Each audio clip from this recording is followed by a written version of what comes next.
welcome. This is the last of our Waterwise landscape workshop series. We've had 4 of them so far, well, 3 of them, and this is our 4th one. We got funding from the Saratoga Research Foundation through a grant that one of our master gardeners wrote, and also through both City of Reading's water distribution division and Bella Vista Water District, and then through, we had as part of this, we're gonna show you kind of our landscape makeover to kind of show you the process of how you would transition your yard from a traditional lawn into something more water-wise. We got donations to KIXE, and KIXE is here to film today, so we're gonna be able to distribute this out to all of the Master Gardener programs throughout California, as well as any other folks that are interested. But they got donations from Laux Landscaping and Ewing Irrigation that have supported our landscape makeover. So, and we'll be showing you that process as we go along.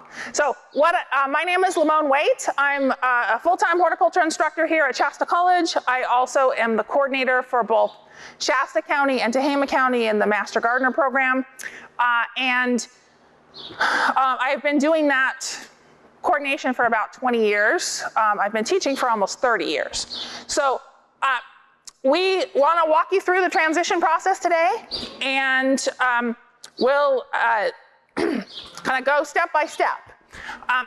Our goal today is to kind of show you a lot of resources on how you can do that yourself, and also to give you some ideas of how to get started. A lot of times people are just a little bit, it's an overwhelming project and they're not sure where to start. So, and we don't want it to be something that's so costly that it's cost prohibitive as well. So that's the other thing that we want to consider. So first off, why should you ditch your lawn? You know, get rid of your lawn. And there are several reasons. I just kind of chose some of the top ones, but lawn is actually the #1 irrigated crop in the USA. Why are we spending all of our precious resources on something that we don't eat? I mean, I think we should be directing that to, if we're gonna irrigate something, let's direct it to something that we can eat. A lot of other styles have been modernized, but basically our landscapes with a lawn and a couple of trees is stuck in the 1800s.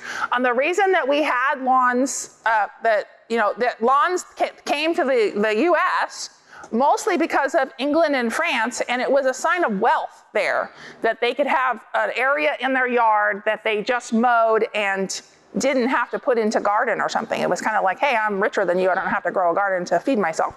Well, it kind of stuck, and I'm not sure why. It sort of makes sense maybe back in the Midwest where it just rains, you don't have to necessarily worry about irrigation. You can mow it once a week, and you're good with that. But out here in the West, it takes a lot of effort to get your lawn looking nice and keeping it nice, and there's a lot of work involved in that, and a lot of expense. The average homeowner spends $120 a month on their lawn. The lawn, just the lawn care industry is a $50 billion industry in the US. So that's a lot of money that we're spending on something that we really can't eat or do anything but care for, right? So your landscape typically uses 50% of your water use. So your water use that you're using in your home, 50% of it goes to your landscape, and a big portion of that is your lawn. So if you don't have a lawn, you would use at least 50% or more less of that water. So we're going to talk about plant use and how that varies among species. And it also varies a little bit by climate. So we're going to talk about plants that are kind of climate appropriate for Reading, because a lot of stuff that you see that they're really kind of touting as water-wise might be more appropriate for Southern California or the Bay Area, and it's not going to do well in Reading for a couple of reasons. One is that we're hotter, and also we get a lot colder in the winter. So some of those varieties that are more desert varieties of plants are well adapted to the desert, and that's fine for Southern California where they don't get a lot of rain. But in our area, we get too much rain for a lot of them, and they get too waterlogged in the wintertime and they die. Even if they don't freeze, they just get too much rain. So if you can't control the amount of water they're getting, then they don't do well. So there's kind of a fine line with some of those plants. So we're going to show you kind of plants that are appropriate for our climate. And we're going to walk you through the 7 steps of transitioning your yard from a traditional kind of lawn type yard into something that's more water-wise. And so you'll see I'm going to show you a couple of resources, and they break this out into 6 steps or 8 steps or whatever. But we thought that 7 steps kind of made the most sense in typically what you're going to do. So the first step is planning, and this is really mapping out your yard to where you are considering, the area that you're considering to change the landscape in that space. And there's a few things that you want to take note of. Certain things like access points, like what makes sense to getting to your front door or your back door, or do you need to be able to have a wide enough path to get your trash cans out and things from your side yard, or other things that will impact just the traffic flow in that space. And then also, how are you going to use that space? What do you typically use it for now? What are you planning to use it for in the future? And then as you're also mapping things out, you want to kind of take note of maybe where different utilities are. Are there, on the property that we just did the makeover on, their gas connection and gas line that comes in their house is kind of right front and center ugly. So we wanted to make sure that we disguised that, right? But you also don't want to be digging around their gas line to put something large in there. So trying to get a balance of that. So those are the things that you kind of want to take note of. And while you're thinking of that, is there things that you want to maybe deter people from walking through your yard? I mean, that was one thing that the folks that we were talking to, that we just did the makeover on their yard, they're like, people walk over our yard all the time, and we don't like that. We want them to stay on the sidewalk and not come into our yard. So are there things that we can do to deter that? So those are the sorts of things that you might want to be thinking about as you're kind of walking, mapping out your space. The other thing that you want to take note of is, are there trees or other plants that you want to keep? So, even if it's not just a blank slate of a lawn, is there something else that you'd like to keep? Do you want to keep a portion of the lawn? Sometimes there's reasons that you may want to keep a portion of your lawn. One reason may be that the new law that's going into effect, actually went into effect January, but they're not really enforcing it yet, is that you need to have 5 feet around your home in any of these high fire areas, which majority of us live in an area that's either extremely high or high fire area. You need to have 5 feet away from your home with really no vegetation or a very green lawn. So one of the things that CAL FIRE said is that, something that's low and that's a well-watered lawn or something would count, but most of it, they want hardscape or something that's not going to burn, right? So that might be a reason why you kept a little bit of your lawn. Not that I would necessarily recommend that. I probably would choose something else, but that's an option. You also want to determine your sun and shade exposure, and there's several ways you can go about doing that. One is that you can, go out several times during the day and check, see what's under shade and what's in the sun. Take a weekend to do that or something. That may vary by time of year, though. So in the middle of the summer, because of the sun angle, wow, it's really coming down now. Because of the sun angle, sometimes of the year it may be the sun may be directly overhead, and you may get a lot more or a lot less sun depending on if you have trees or other things that might shade that. Where in the wintertime, it's at a different angle, and so it may be either less or more shade. So there are a couple of really nice apps that you can find online too that will show you your sun and angle and where it's coming into your yard. Sunseeker is one of those. But it will show you every time of the year and different times of the day how the angle is coming into your yard, so of the sun. So, and it'll tell you what's in shade, what's in sun. So that can be really helpful to determining that. And the reason we bring that up is that there are certain plants that do well in the sun, and there are certain plants that do well in the shade, and there's not very many that do well in both conditions. So you want to have plants that are appropriate for those conditions, you know, either sun, shade, or part sun, or whatever. You also want to make note of, are there any views that you either want to obstruct or encourage, you know, so, you know, if your neighbor has a junkyard, you may want to block that. But on the other hand, you might have a really nice view of Mount Shasta or something that you want to be able to see. So think about those sorts of things as you're looking out in your yard as well. And then finally, don't forget to call 811.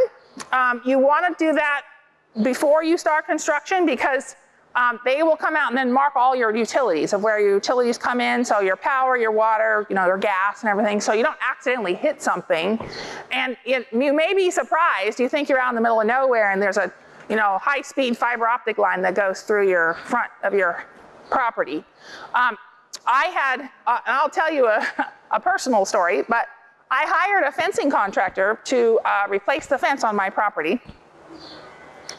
And he told me that he was going to call 811 and take care of that, so I didn't worry about it. That was his responsibility. And then I at the time was on the board of the Bella Vista Water District, and I get a text message from the director saying, look at that. And it's this giant geyser that's going up in the air, of like a huge water geyser, and it's my address. And the fencing contractor had hit a major water line while he was replacing the fence. And he's like, well, I didn't change the fence line. I was just I was using the same post holes, the same everything. I didn't think I needed to do it. Well, there's a major, the water line that feeds my entire neighborhood cuts through my property. It's not even on the right of way. It like cuts through a big chunk of my property, which I didn't know. I lived there before, but no one's ever had to repair the water line or anything. But so that's just a story of, you know, you may think, hey, I'm just digging right where there's a hole. He went a little deeper than the hole before, and there was the water line, right? Cut my whole neighborhood off of water. It cost him about $1,200 to have that repaired. And I'm sure he passed that cost on to me, though, you know, it's like, great. So, but that's just, you know, an example of something that if you don't call, you don't know what's going on. So definitely call them. You want to give them at least a couple days to do that. It's actually, you can call them or you can do it online. It's quite easy now. It used to be you had a kind of a long process, but now it's all online. They actually tell you online when different utilities have come and checked. So you know, they'll give you a list of the utilities that are in your area, and then they'll also give you an online list of the utilities as they come and check them. So you can find out. Yes? Is that a free service? It is absolutely a free service, yes. So yeah, it's free, and it'll save you in the long run. So definitely do that. I would suggest like at least a week ahead of time. They do say 2 days, you know, they'll expedite it for you, but really, they really like it if you give them at least a week. And you can do it a couple of months in advance because they spray paint the stuff there, so it lasts for a while. So, you know, you don't have to wait and do it right before you're gonna start. All right, then the second step is really to choose your design. So choose the design that you want to do. You know, with the design that we chose, which we're going to show you here in a few minutes, but we chose, they wanted to choose sort of a modern look. They wanted a more modern looking landscape. But there's, you know, all sorts of different things. You know, might want to choose a pollinator garden, or you might want more of like a California native type garden, or maybe you want something that's more succulents or something, or you know, more of a cottage garden look. Whatever it might be, you know, choose the design. And I'm going to show you a few free design resources here in a minute. But this is the design that we did for the project. This is part of the design. I just clipped it out of there. But they before just had a walkway that went to their front step here. And so they wanted these big pavers to make it look a little bit more modern. So it's pavers with black and white gravel on it, and it does definitely make the house look a lot more modern. So And then we just kind of chose landscaping that also looked, they liked the kind of Tuscan look as well, so that's one of the things that we tried to incorporate into their landscape, and we'll show you a little later the plants that we chose for that. So again, you want to think about what plants you want to use, what kind of landscape style you want, and then diagram out your yard as far as like where you want different things. So there's a couple of things that you want to include in that diagram. Are there particular areas that you want a particular use for? So like for instance, they wanted a seating area out by their olive tree. So where that number 1 is on this design right here, that's their little seating area. So they wanted an area that they could go out and sit and enjoy the evening or whatever. So that would be something that you'd want to mark on your design. Marking where the shade or sun areas are. So this area right here gets a lot of afternoon shade. So that might be something that you'd want to have noted on your design. So as you're choosing plants, you're kind of putting them appropriately where you need them to go. The other thing that a lot of times beginning designers make kind of a mistake with is that they don't stand out on the street and look at their design as if they're facing the house. They stand at the house and look out as if they're facing the street.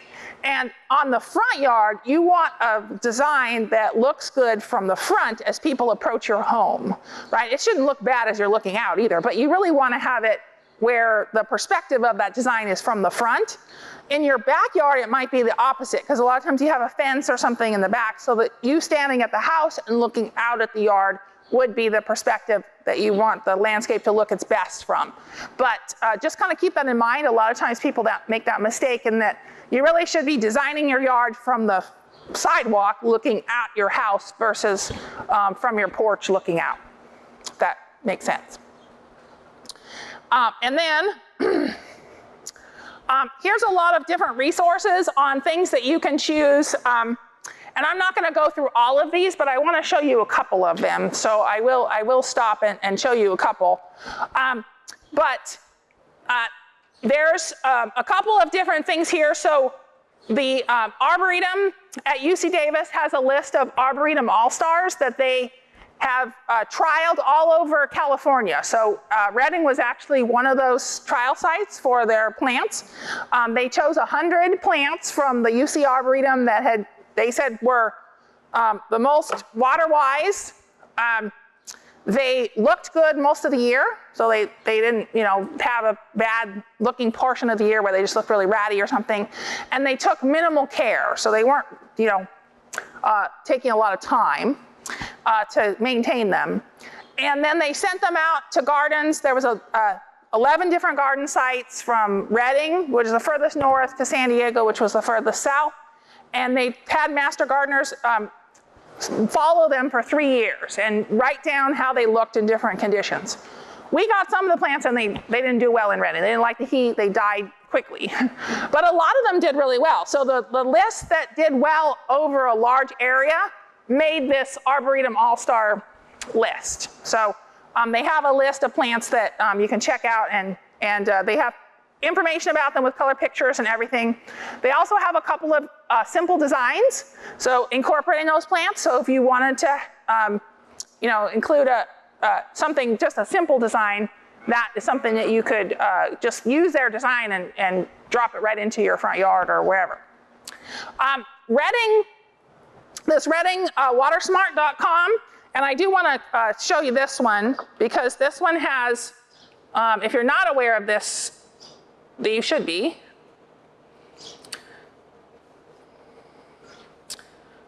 And so they have see if I can go down just a little bit. They have 3 different oh, why isn't it showing that? Huh.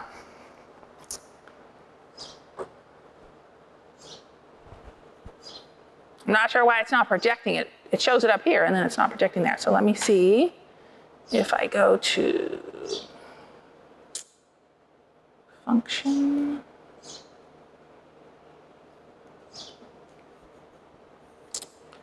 Let me try it a different way.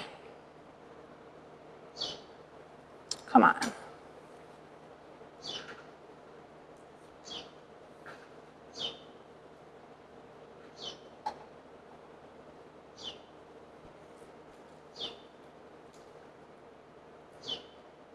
See if I drop it into a search and see if I go that way, if it won't. Let's see. Whoops.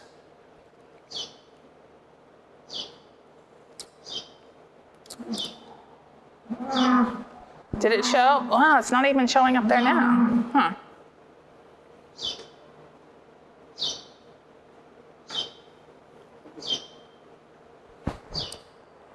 There we go. I just had to close my PowerPoint. For whatever reason, it won't show it with the PowerPoint open. So the city of Reading has this resource that I think is really kind of nice because they have it. They have sample gardens, so you can kind of get inspirations of different gardens. And then they have a plant list with a lot of different features. And then they have some different front yards. So just to kind of give you an example, I don't know why it's not. Some of these, I disagree with on some of them, but just to show you an example, if you hover over the plant, it'll tell you what it is, and then it'll give you like a landscape of different plants. So they have several to choose from. I don't think redwoods are very water wise, so I don't know that I would necessarily choose that, but they do have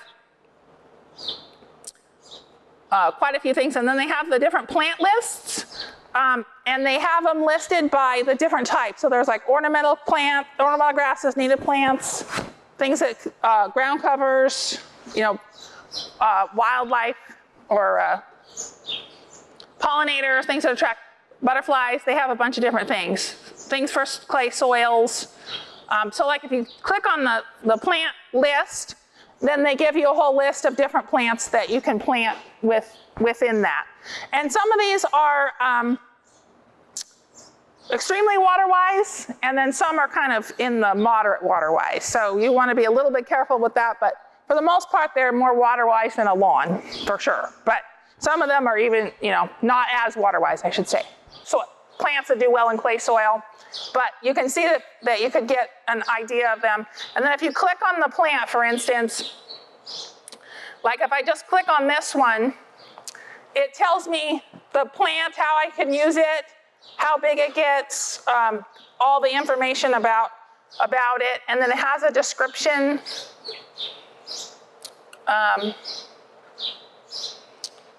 A description below that kind of tells you a little bit more about it. So this would be something that goes well in the shade.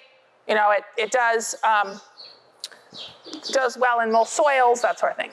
Yes? You mentioned that some of them are quite low water use, but some of them are moderate. How do you determine which is the moderate one? Well, I'll get to that. So thank you for that question. Give me a moment, I'll get there. So if you, to answer Kristen's question, I'll get to that in just a minute, but there is a way that if you take the name of the plant, then you can look that up. So, and I'll show you here in a moment. But anyway, they have a bunch of different plant lists, and then they also have a bunch of different gardens that you can get descriptions. So let's see here. I don't know why it blew up so big, so I can't see half of what I'm looking at, but not sure why I did that. That was something that was happening the other day too, and I'm not sure why it. Can I go smaller? There we go.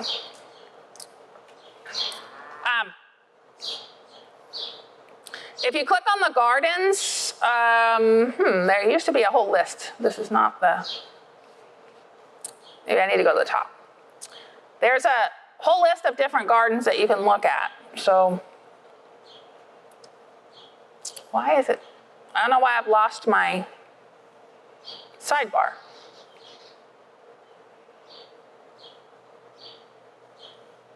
There we go.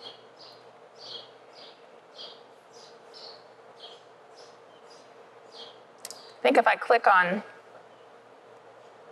if I just go to the galleries. Oh yeah, so here's all the different gardens you can take a look at.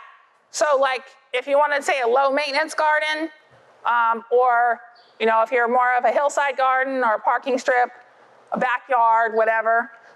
And then you click on those. So like, let's say you wanted just the backyard. They usually have, well, they had a whole bunch. They have 21 of them, and I don't know why I can't go to the next one. Oh, here it is. So you can just go through the slideshow and see all the different, they'll give you ideas for different backyards of ones. And the same with the front yard and so forth. And if you hover where those boxes are, it'll tell you what those plants are. So it's a nice feature of kind of getting some ideas, some inspiration of things that you might like. Anyway, so that's the City of Redding's one. Let's see if I can go back to my PowerPoint.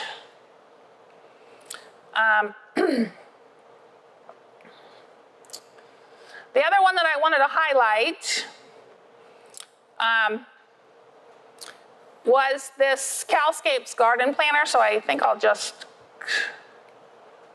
copy that as well and then go to there, since it wasn't letting me show you with the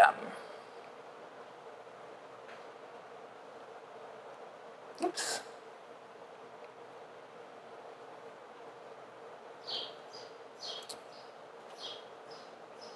Is it showing? Yeah. So the California Landscape, or the California Native Plant Society, I should say, has come up with a landscape planner that allows you to kind of plan for 4 different styles of native plant gardens, and that they'll make suggestions for what will work for you. So it's a pretty simple process. They have 4 questions that you put in, and so if you just click on the begin part, you type in what city you're in, so I'll just put in Redding since that's where we're at. And then, sorry, I'm not trying to block the thing. Then you want to choose kind of what style you like. So do you want simple and elegant, or HOA friendly, or a pollinator garden, or whatever, right? Outdoor living. I'm gonna choose just simple and elegant just to give you an example. And then you're gonna choose next, and then you'll choose your sun exposure by just clicking on what you have. So I'm just gonna choose full sun, and then we'll go next. And then you can decide kind of what you want. We're gonna choose water conservation because that's our topic for the day. And then go next. And it will plan out, they'll give you a list of plants that you might like to use. So it'll tell you the plant, so this interior live oak, it'll tell you what it needs for sun exposure, how low a water need it has, and then, if it's good for birds or butterflies or whatever, gives you the size that it gets and so forth. So it can give you a lot of good places to start as far as plants that you might like to choose, especially if you're wanting to choose some native plants. And the nice thing is, because you put in your city, right, it's gonna suggest plants for you that will do well here, or at least will I shouldn't say do well, but will survive here. Sometimes they struggle a little bit, but where they're not gonna suggest stuff that, really only would grow well on the coast or something, right? So that's a list of the native plant stuff. There's also the other thing that I included on the PowerPoint is, let's see if I can unhighlight that for just a second. The other thing I included on here is just a more advanced search in Calscape. You can actually put in, if you want a native plant and you want it just for ground cover and just for, a shady spot or something, it'll give you a really short list. It'll ask you, where are you searching for and so forth, and it'll give you a list of plants. So that's another resource that's really handy, especially if you already know, hey, I know I want a native plant here. I know what I need it to do. Give me a plant that's gonna work, right? It also gives you suggestions on where you might be able to find it. And I should mention Doug Mandel, he's here. I asked him if he would bring a few native plants because I just wanted to have you see that we have he's starting a native plant nursery here in the Reading area, which is a huge resource for us because we haven't had, basically our closest nursery that's really dedicated to native plants is in Chico. So it's nice to have something a little bit closer. And he also donated some of the plants to the landscape, so his nursery did. So anyway, I want to say thank you, and also just, there's another resource for you that's local. But they also, on that CalScape site, will give you nurseries that might carry the plant that you chose. Because as you know, sometimes it's hard to choose a plant that, you choose a plant and then you can't find it, right? So anyway, that's another resource. The other place that you can look at, and I won't show you this, but the water saving, the water district in Sonoma County came up with a bunch of water saving plans after the massive fires in 2017 that went through and took out, a whole bunch of homes in Santa Rosa. And so they offer designs for free. All you have to do is go into that site, the design template site. They have 4 free designs that you can choose from. And you can choose kind of your lot size, like lot considerations of how your lot shape. You can make some tweaks to that, each design. And they will give you designs, planting plans, all sorts of things. So, and they give you plant suggestions for those. The majority of the plants will do well here. So there's I think, in looking them over, there was just a couple plants I kind of went, I don't know if I'd want to use that in Reading, it might struggle a little bit. But most of them will do well in Reading. And I provided a list for you, and I should show you that. I should point this out so that, let's see, this is it here.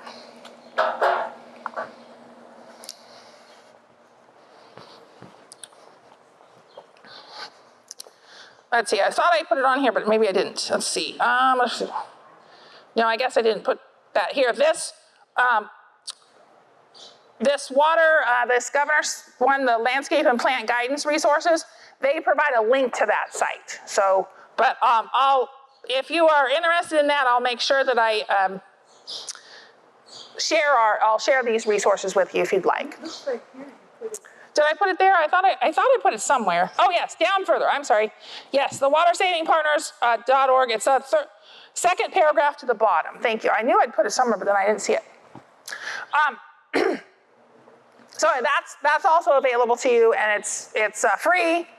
You can actually download them as giant landscape plans if you wanted, and it has design details of like how to install the irrigation, all sorts of. It's very thorough, like you hired a landscape designer to do, everything. So if you had to submit plans because you're doing a large landscape, it would fit that criteria.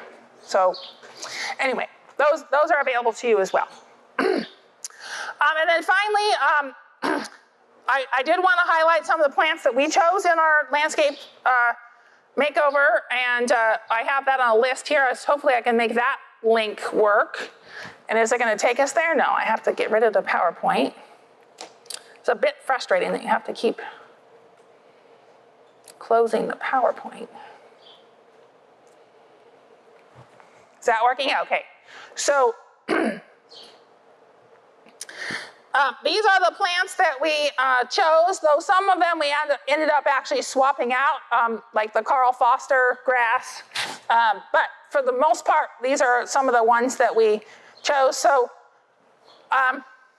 my design class, so I had some landscape design students that worked on this design, and then they presented to the homeowners, and the homeowner, each one had a different plan, and the homeowner chose one of the students' plans. So that was kind of the process that went through that. It was very educational for the students because they had to meet with the client and find out what they wanted.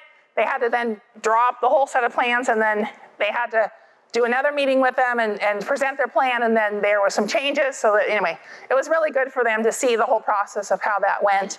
And one of the things that came out of that is that the Carl Foster grass got ditched, but that was just part of the design process. But this list as you can see, it's kind of a mix of different things. They wanted some fruit trees in their front, and they wanted something. They had a lot of, they had rosemary and lavender existing that they didn't want to get rid of. So they wanted something to kind of tie those things in, and they wanted modern looking, but they also wanted it to be a Tuscan landscape, and they wanted it to produce fruit, and they wanted it to be water-wise. We're like, good grief. But, so I think we've met the fine balance, but it was a good challenge for my students, because we had to go through several kind of layers of discussion about how do we meet all of those objectives, but still meet our main objective of it being a very water-wise landscape. And so what we ended up doing is we got two of these kumquat trees you'll see in the final landscape. And because they will need slightly more water because they're producing fruit, they're on a different drip line. And everything else is on a different system. So that's one way that you can kind of hydrozone the yard, and that's something I'm going to talk about you want to do with your plants, is consider grouping plants that need the same water within the same drip line or within, close together in an area so that you can water them. But that's something. We chose, they have a red mailbox on their house, and they didn't want to really get rid of their red mailbox. So we tied in the red mailbox by adding these yuccas that are bright red. So they're called brake lights, and they have bright red flowers, but their leaves also have red in them. So even when they're not blooming, they have red. And a lot of people think of yucca and think of the yellow ones that kind of get tall and are kind of messy after a while. These don't do that. They look like a little bit between a cross between a grass and a succulent all year, and they don't get messy. Very little maintenance on them. They don't get messy. So that was one of the plants we chose. And then they wanted an olive. That was their main ask, because they wanted to have an olive tree. So we chose a fruitless olive. And so they'll have a fruitless olive in their yard, and that's we planted that. And then this sedum down here doesn't really picture the sedum that we chose. It's actually a mix of native sedum that the Ghost Pine Nursery donated, and some of the yellow sedum that is available pretty much at any nursery. Partly because the yellow sedum said it would do well in full sun. So, and I've had that before in my yard, and it did well. So anyway, that's the plant list that we kind of chose. And we can talk to you more about that later. Okay, let's see. All right. Wish they'd hurry up and feed the cows. They're getting on our, see? Okay. Let me go back to my.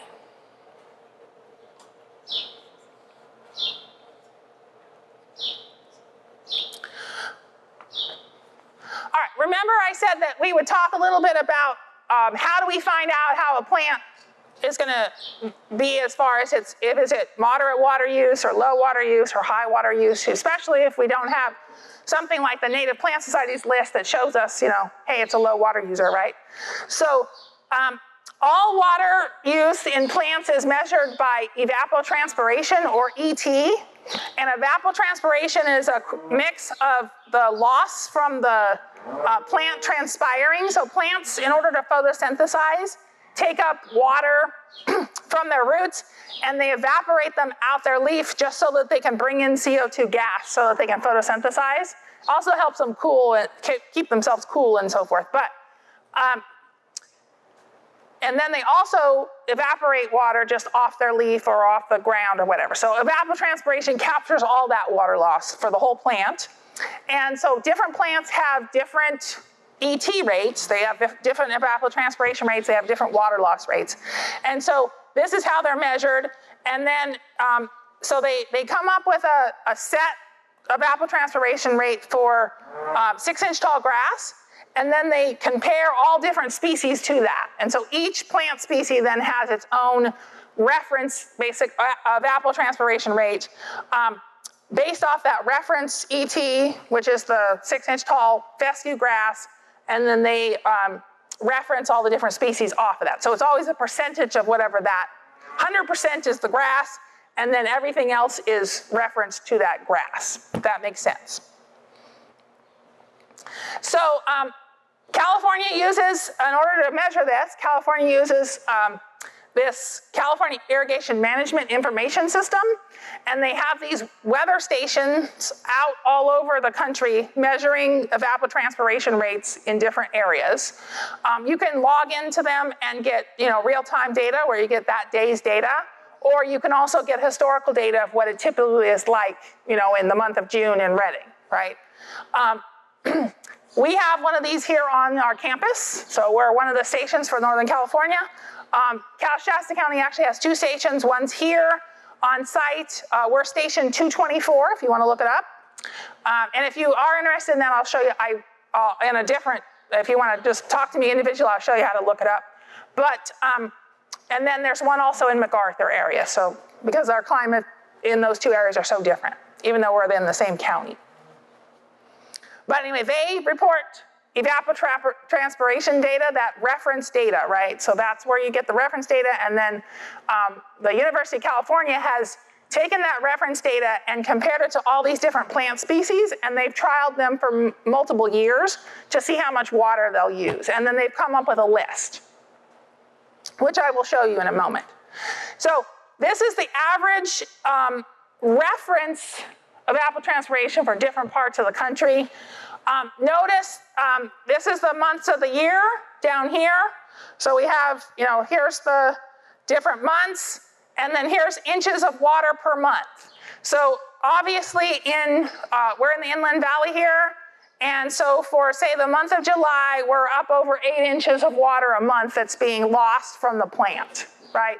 So if you want to think about it sort of like as a checking account that you want to keep at 0, if you're losing 8 inches of water, you need to replace 8 inches of water, right? Because we want to keep that, soil full of water and keep it around 8 inches. So if I'm watering a lawn, and especially a cool season lawn, so a cool season lawn or one that's green all year, it's going to use close to that amount of water each month, right? They're usually 8 or in Redding, it's usually 0.8 or 0.9 is what the use of that turf is going to be for that month.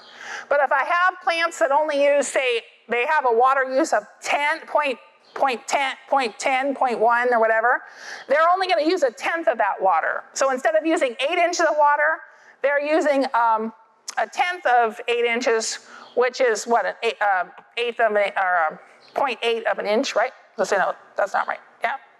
Yeah, 0.8 of an inch. So less than an inch of water. So instead of having to replace 8 inches, you're replacing an inch. All right, so how do we find this information? So this is where we look, and this is the water use classification for all landscape species. UC has added to it over the years, so there's now thousands of different landscape species of plants in there. This is specifically for plants that are used in the landscapes primarily. So if you have an orchard or something like that, that is going to be different. There's actually one for agricultural crops as well. Most agricultural crops you're going to water at a higher rate because you're wanting to get a crop from them. But we're just watering to keep our plant looking nice, right? Not necessarily to promote growth or fruit or production or whatever. I'm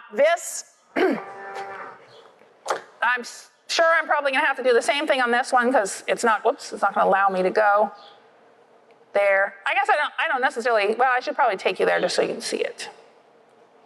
Oops, come on. In my slide for a minute.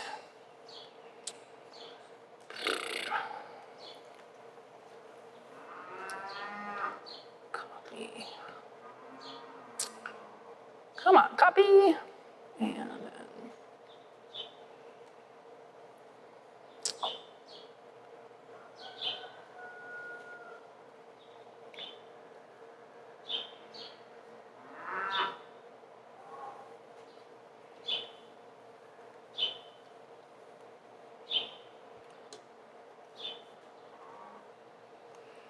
Hopefully that's going to take you there. Yeah. So This is what it looks like, and you can search this then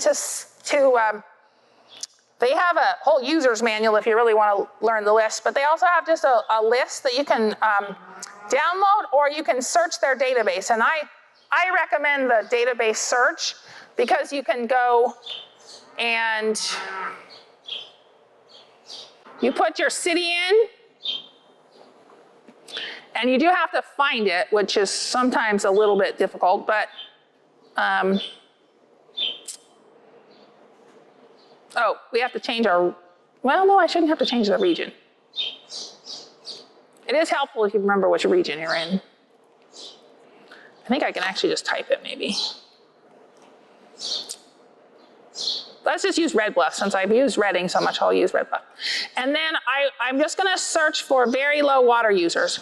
And you just click, so you put your city in and you click what you, you're a very low water user, and it comes up with a list of plants that are in that category that will, grow in Reading and will be a water user. Why is it? So you can then, and then if you really want to know more about it, if you click on the plant, like this is the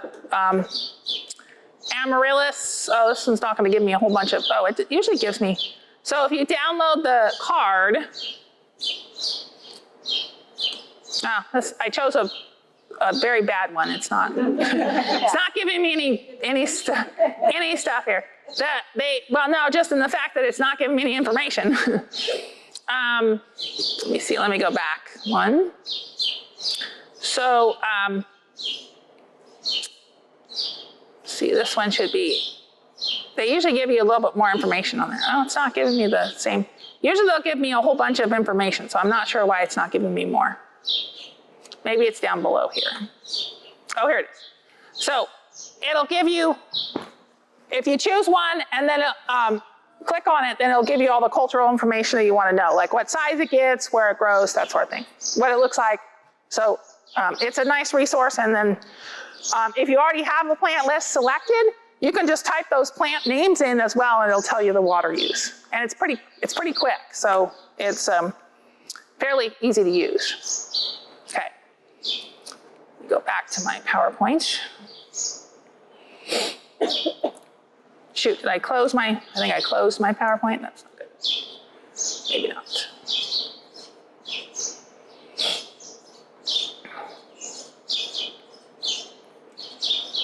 Go through my. So it basically will give you information like this, right? So you get, once you've done that, it'll tell you, a trident maple is 0.6 for its water use. So you know that if I need 8 inches of water in the month of July, I'm going to multiply that by 0.6 to get how many inches I need to give my trident maple. But look at some of these plants that are like California buckwheat that's only 1/10, right? It only needs 0.1. So they're really low water users. So that's where our goal is, to try to get plants that are in this 25 to 10 range to get some of those lower water users. Yes? How does it translate to gallons? You can translate it to gallons. Let's see, you're gonna stress my brain in remembering. There's a conversion. Google 0.25 inch. Yeah, and then convert inches to gallons. It's a fairly straightforward conversion. We usually give inches because in drip irrigate, like we're going to recommend that you use drip irrigation, and in drip irrigation, that's usually giving you so many inches per hour. So we want to, or they'll give you either inches per hour or gallons per hour, depending on what you're looking at. But we want to know how much we're putting on for that amount of time.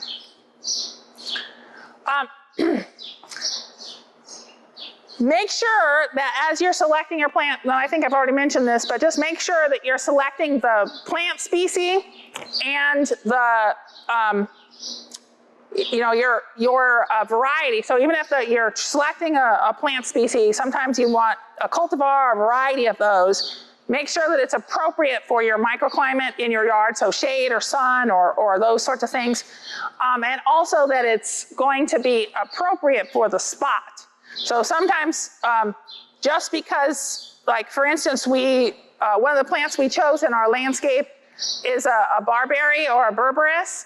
They get giant. They can be like 8 feet across. We chose a very small one that's about 2 feet across. So it's much smaller, so it's not going to overwhelm the whole space. So just because you list, your plant list as a berberis or whatever, make sure that you're choosing one that's actually appropriate for the spot.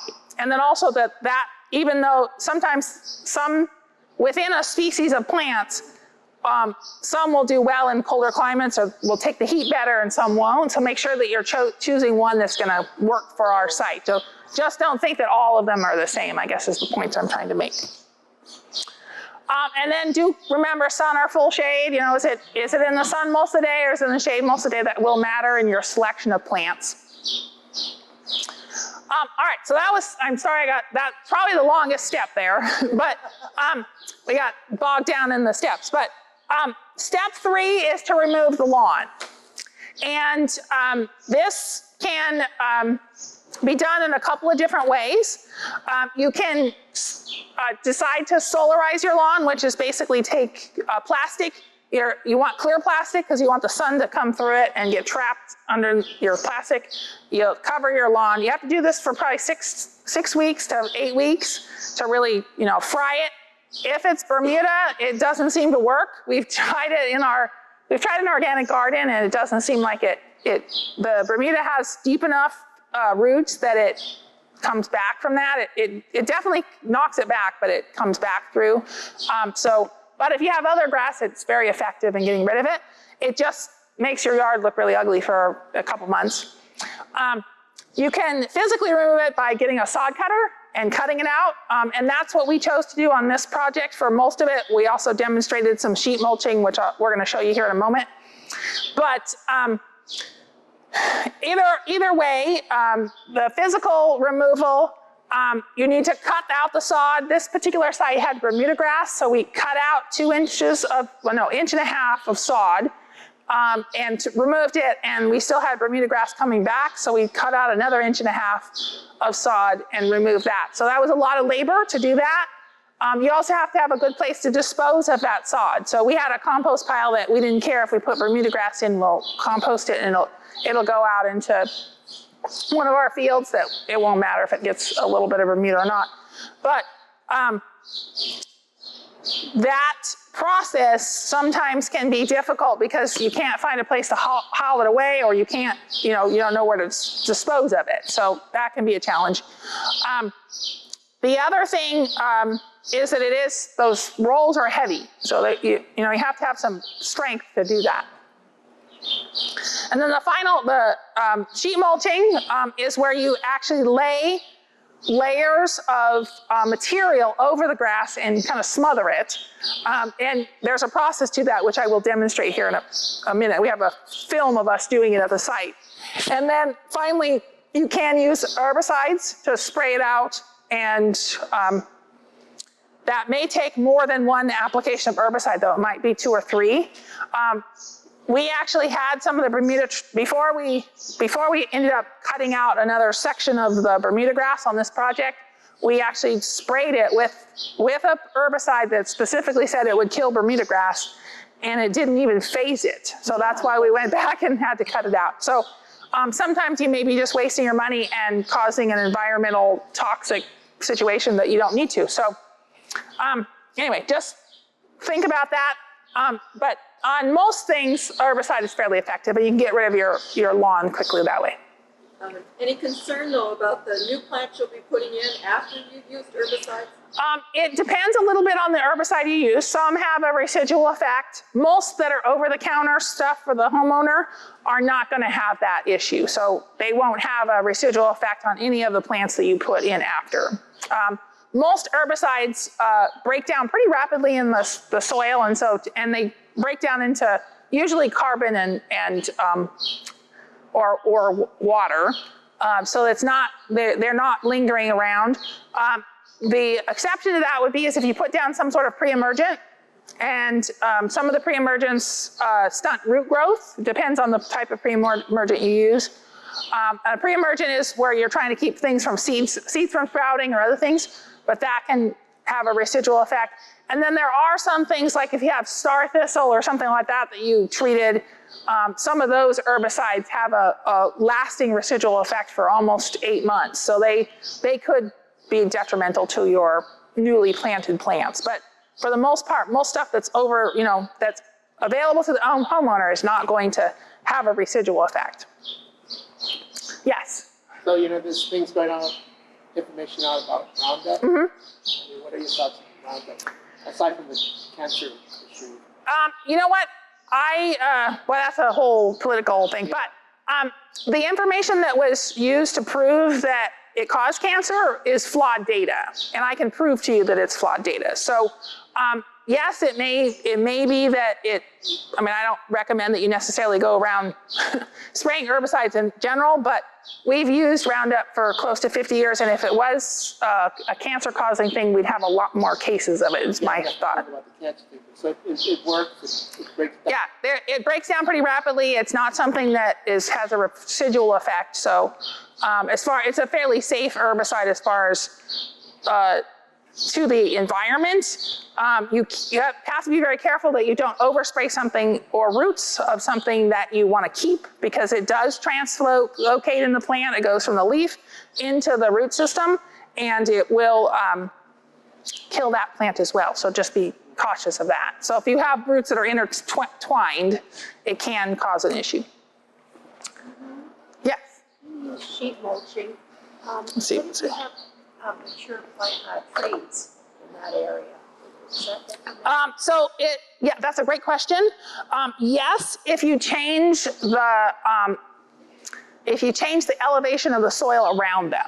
So it's not going to harm the tree as far as you putting the sheet mulching around the tree. However, because you're not smothering the tree, you're just putting it around the roots. But if you're changing the elevation of the soil around the tree, that can cause problems because it may have water that then focuses more water into the crown of the tree or whatever.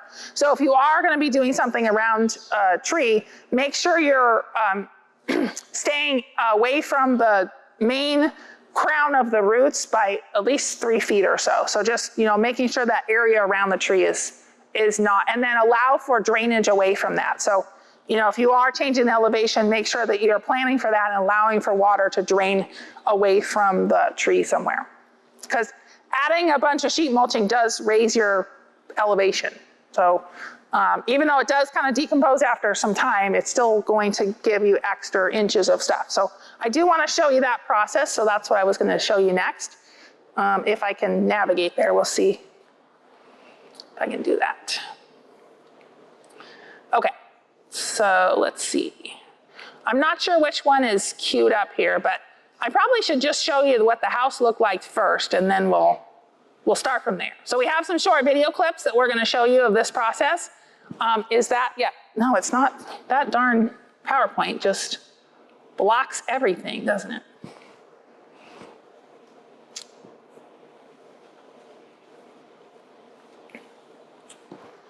All right, there we go. So I'm just going to show, I'm not sure which video clip this is, so we're going to show this one first. This is the house before we started. And this is basically what the house looked like. So they had just this brick. I'm not sure. Is it going in order? What's the? It's the same one. It just. Oh, it started over? To the main side. I don't know why it went in so close there. That was weird. If you make it full screen, it'll stop that. Oh, okay. It's not quite in the screen there. Oh, it's almost done anyway. So this, whoops. Okay, I can go here. That was the house before we started, right? So it's just basically lawn. The one thing that was kind of strange about it is they had a brick front that was kind of leaning out into the sidewalk that actually had a lot of soil behind it. So that was a big elevation change, especially when they wanted us to put in a walk, which we'll show you kind of after what it looks like. So here's us removing the sod. So in this is what you do with a sod cutter, is basically the sod cutter goes underneath the grass and cuts it, and then you just go ahead and roll it up. So, and it's a lot of work. So, it was not quite that fast. Yes? So you mentioned that there's a shady area because there's a tree nearby. Yeah, so, I know when I was there, there were a lot of roots. You can't take this off. Are you also cutting some of the tree roots? Does that affect any nearby trees? oh, good question. So, let me see, I'm trying to close this one. See if I, whoop, I didn't want to close that completely. When you're cutting the sod out, you usually are only taking a couple inches of soil. So you shouldn't be cutting into, if you have roots that shallow, you have a problem anyway. But your tree roots should not be harmed with anything that you're cutting that shallow from it. As long as you're outside of the drip line of the trees, so wherever that tree, what I mean by drip line is wherever the canopy of the tree ends, right? And you could cut larger roots, and as long as you're not doing that in the dead of summer when it's really, the trees might be stressed, it should then grow new branched roots out, and it shouldn't, as long as you're not, going through and cutting all of the roots off, that shouldn't harm it too. That should not be a major shock to the tree. If you're cutting deeper than that, however, like if you're having to excavate down, say a foot, and you're cutting a lot of that soil out, that might be an issue for those trees. So you'd want to be kind of cautious if you're going more than, say, 3 or 4 inches in the soil depth. Most trees, about 50% of their roots are within the first foot of the soil. So this particular site had Modesto ashes along the main street, and there's a sidewalk in between, and then way out in their yard, there's roots. It's really matted with roots. I mean, those Modesto ashes just basically came up under the sidewalk and have filled in their yard with the roots. And I was talking to them that they're gonna have to probably give those trees supplemental water because they're gonna suck all the water out of their native plant area, or they're just their low water use area, because those trees are gonna be wanting every drop of the water. So they may have to be watering slightly more just because of those Modesto ashes that are in their health strip on the street. Okay, so here's how you get rid of the mulch or the lawn by the lasagna method, and I'll see if I can get this clip to run. Am I doing something wrong now where it's not running? There it goes. The biggest hurdle with this method is to come together. So this is called the lasagna mulching method, or lamb mulching method. But what we're going to start with is they recommend putting down first, and that's like a nitrogen, the high nitrogen sort of burn that you shoot as we're coming out. So especially if you have Bermuda or something, this is a step you don't want to skip. You don't have to put it on that stick. It goes on. So we're putting manure down first, and the reason. Put down the manure layer. Like I said, only have to be about a 4-inch thick. If you have a lot of manure, you can go a little bigger, but you don't really need to. And then you're going to lay cardboard. Okay. You want to put cardboard down at least 1 layer thick, and you want to have them to where the cardboard overlaps that these are for. I like to use not wax cardboard, so you want actual piece of cardboard. And you do want to try to overlap 4 to 6 inches so that nothing grows up between. Here. A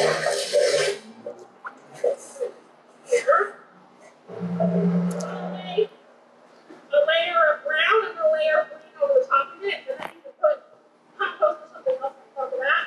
You want a minimum of 3 inches of rock. If you have a serious leak problem, you may want to go like 6 inches. Like you can go much deeper. But the biggest challenge is collecting enough materials. What's the biggest challenge? Collecting enough material to go over your whole yard. So as you can see, it takes quite a bit of material to go over. Whatever is part of it. So let's say you'll spread it out.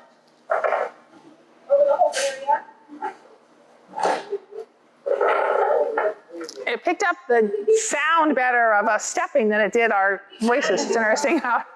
I've done my entire lawn this way, one bed this time. I had to get grass. It should be spread out on the whole area. Yeah. So then once you've got your layer of ground, make a little layer all over. Then you're gonna put greens over the top. So I use manure, you can do grass clippings. And we didn't have enough to finish this off, so I actually had to go back and put a little more green over it just because I hadn't collected enough green material. But you want about equal thickness of brown and green. So as you're layering it,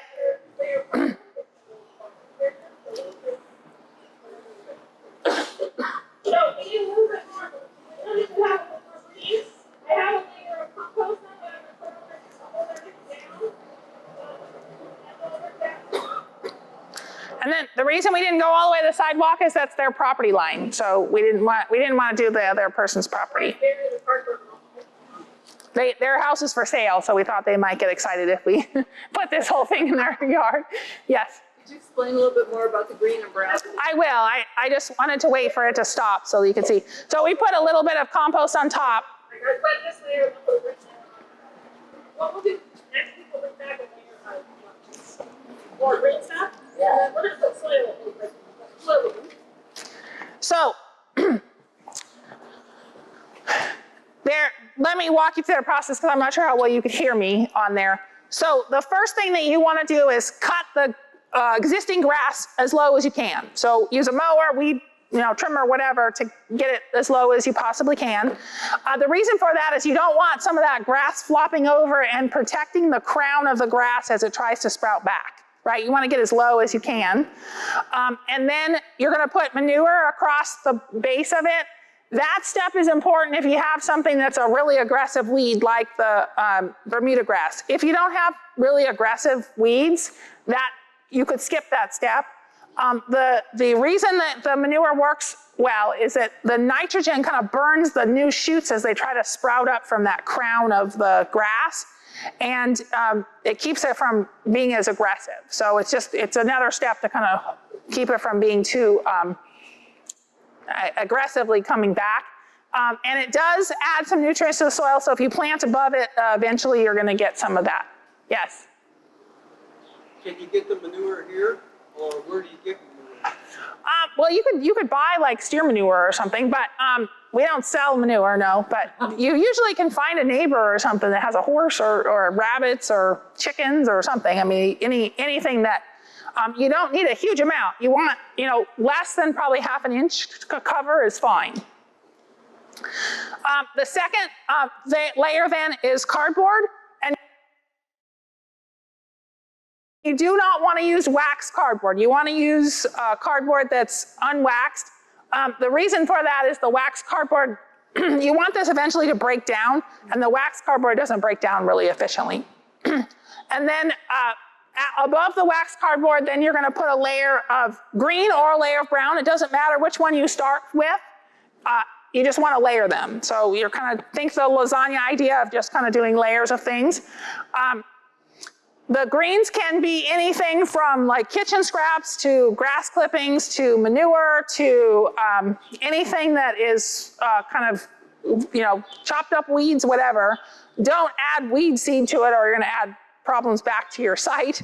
But, just anything that's going to be actively kind of creating a lot of quick heat as it breaks down. So it's breaking down pretty rapidly. And then you're going to add a layer of brown. And this can be dried leaves, straw, anything basically. It could be shredded newspaper or shredded paper, anything that is going to be more of a carbon. You want those in pretty much equal layers. And if you have a serious Bermuda grass problem like this, you want to make sure that that's about 4 to 5 inches deep. If you don't have as big a problem, 3 inches is fine. So, you kind of maybe alternate the layers. You can do, 1.5 inches or 2 inches of one, 1.5 inches, 2 inches the other, and you're good. And then on top of that, you can put compost or soil or whatever you want.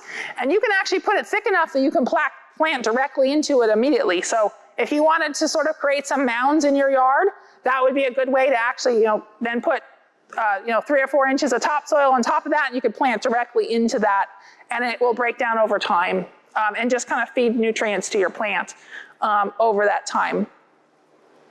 If you don't want to add a lot of height to your landscape, then don't put topsoil on it and wait for it to break down and come back and plant into it in about 3 to 4 months. So you do need to wait because it's going to be composting in there and kind of breaking down. And that composting and process there kind of burns out the grass that's below it. And it also just creates a physical barrier so it's not getting any sunlight. And 3 to 4 months before you can plant into it. And it depends a little bit on how thick you made it and also the time of year. So cooler temperatures, it's slower, warmer temperatures, it's faster.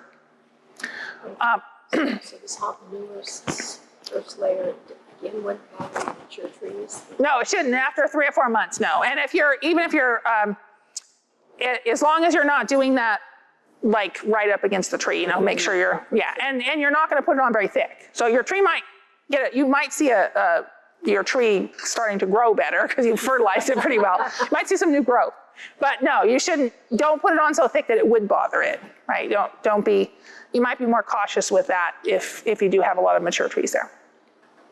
Yes? I don't have the brown and green waste to put on. I was just gonna put compost on, but I could put manure and buy straw and put it on top. Yeah, you could put straw as your carbon. And then, if you don't want to just put compost, that whole composting process that generates heat that kind of cooks the grass below. So you want to get rid of that.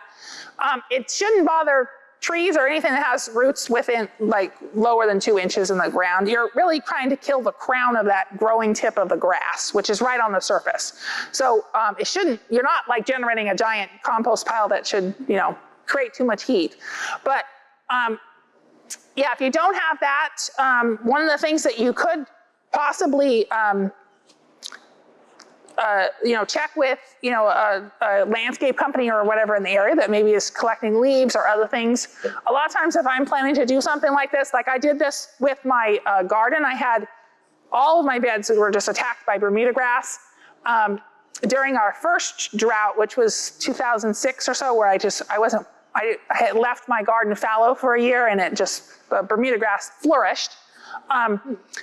And so I did this for each bed and I collected stuff over several months in garbage bags, and then I just sort of did it all at one time on one bed, and then I do the same thing and do the next bed and so forth. So you can do it over time. It's one of those things that you don't have to do it all at once. You could do a section at a time. And I was going to put wood chips on top of the compost or soil. You certainly can. Wood chips are fine. It just takes those are carbon. It just takes a long time for those to break down. So just realize that that'll take a little longer for it to break down. But it can certainly work as a good mulch, and you could actually plant in, pull it aside and plant into that. That can be your mulch on top. All right, so I might as well, since I've got the clips out, I'll show you. Well, no, I think I'll wait. I'm gonna go back to I'll show you the final thing at the end here. So you minimize that for a minute. Let's see here. Go down.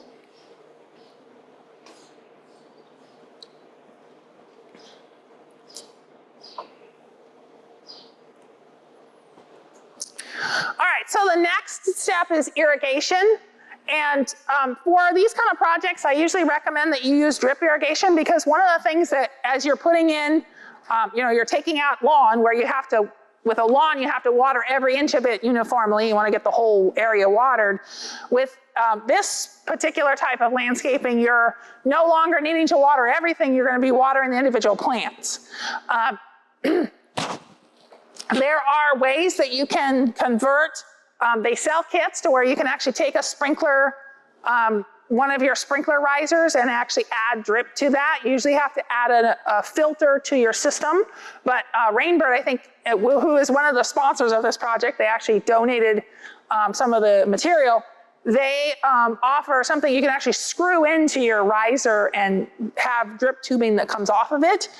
So that's something that you could look into. Or you can completely ditch your sprinkler system entirely and just put connect to the valve that you have existing and run drip tubing off of that, which is what we did for this project.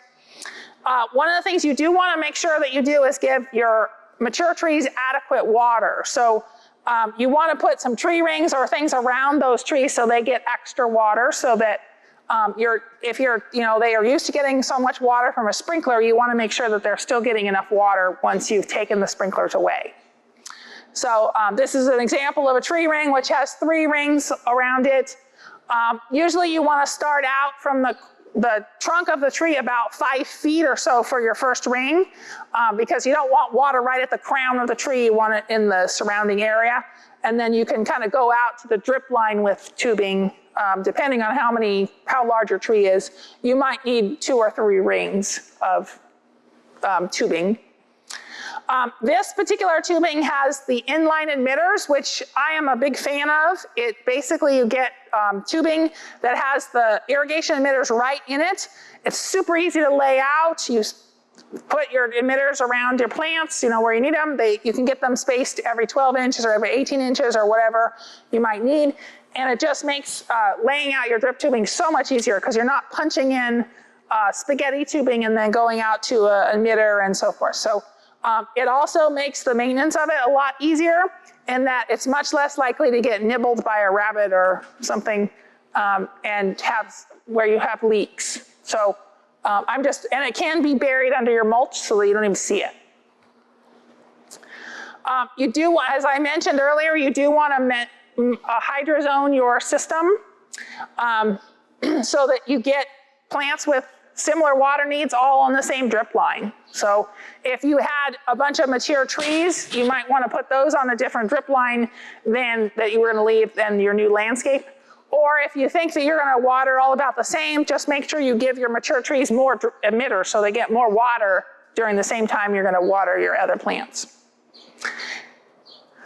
And what I mean about hydrozones is that, if you have a group of plants here, they are going to need different waters than, a group of plants that are lawn or something like that. So you just want to group your plants with similar water needs together. And then I've already mentioned drip systems, but they basically apply the water where you need it and not everywhere.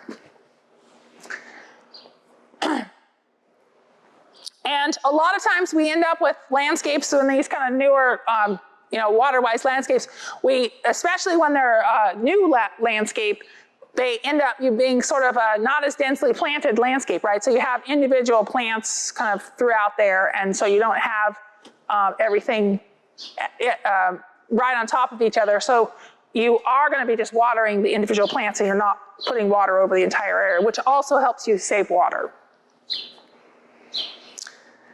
All right, step 5 is any hardscaping. So you've basically gone through and you've decided where your irrigation needs to go. And you can kind of alternate steps 4 and 5. You could do your hardscaping and then put your irrigation in.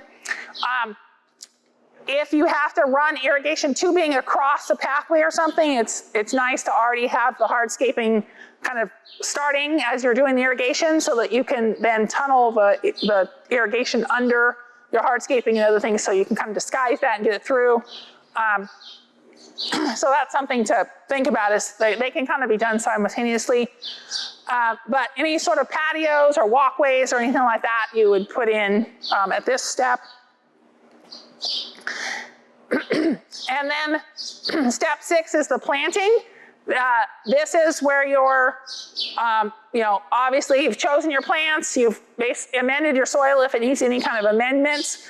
I don't recommend amending the whole of your planting. So even if you have kind of poor soil, I don't recommend amending that hole too much, because you sort of create a pot that the plant then likes to sit in. It doesn't want to grow out into your native soil. However, if you really have terrible soil, amending the whole entire area might be beneficial to you in getting your plants started, especially if it's really heavy clay, or if it's super sandy or something where you want to add some organic matter to help kind of retain water better. So that's a kind of a different story than amending each individual hole. And then amend with about 25% of amendment if you're going to amend stuff. And then you're planting. You're gonna plant your new landscape. Hopefully you have your irrigation working so that you don't have to be out there hand watering it. And then, basically applying mulch around the plants and finishing, applying those finishing touches is important. This is what our landscape looks like. And the house before we started basically had a walkway here, a sidewalk that went to the door. None of this was in there. So we've put in this walkway from the street and then also from their parking area.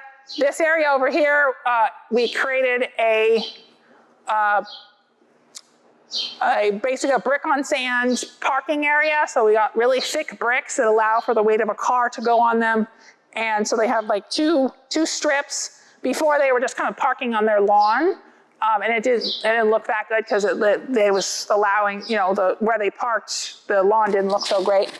So, and then it's covered by DG completely, so decomposed granite. And then this pathway is a decomposed granite pathway that goes over to this olive tree. And then along the side here are 3 Prunus carolinas. That's the plant that they really wanted. They'd seen it in Santa Rosa. They really liked it and they wanted that particular plant.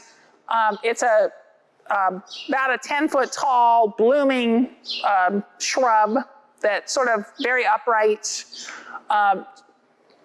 And they're gonna go into some round planters. They really wanted to block the view on this side, and they also get some north winds. They said that really they like to sit out on their porch, which is they have a covered porch right here, and the north wind, they said, really is deterrent from that. So we tried to do something that would kind of help block that a little bit and also block the view of their not so great neighbors. So now the house is selling. They just found out like a couple of days ago, and so they're like, oh, maybe we got rid of our neighbors, so they may not be as concerned, but that was one of their concerns when we started.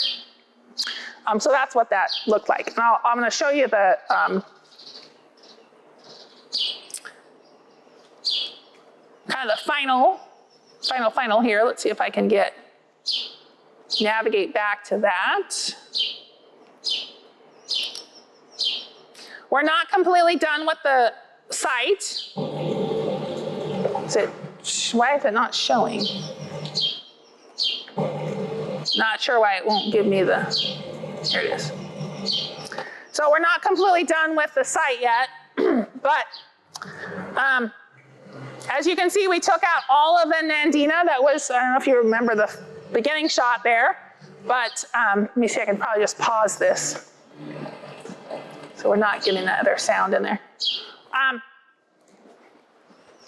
don't know if you can remember the beginning of what it looked like, but there was a bunch of Nandina that was up blocked. We couldn't even see this window. It was completely blocking that window. And then they had a giant euonymus shrub right here. And then they just had a walk that kind of went over in this area. So we've basically completely changed their yard. The only existing thing that's left is this rosemary that's right here. And they have some lavender that's over here. But this is the area that we still need to plant. That was our staging area, and it has some Bermuda grass that's coming back up through it, so we're gonna take care of that before we plant it. And then this is still needing to have there's gonna be 2 rows of the fescue on either side to kind of define their pathway, and those still need to be planted there. But the rest of this landscape is mostly planted.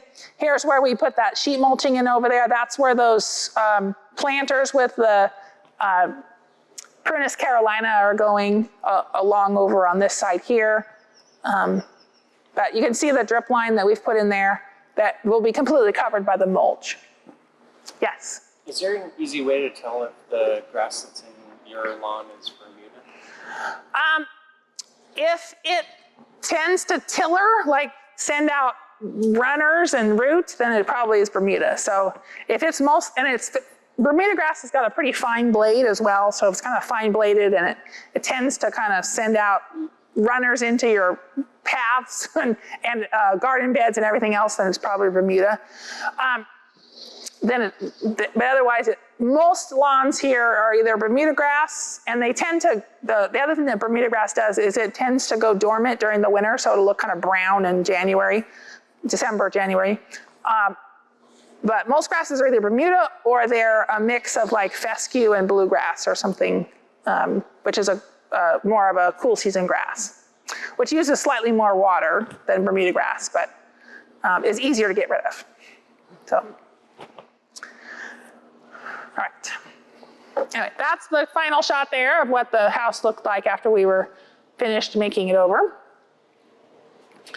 Let's see, I wanted to show you a few more. I want to talk about a few more considerations for transitioning. Let's see here. Yes?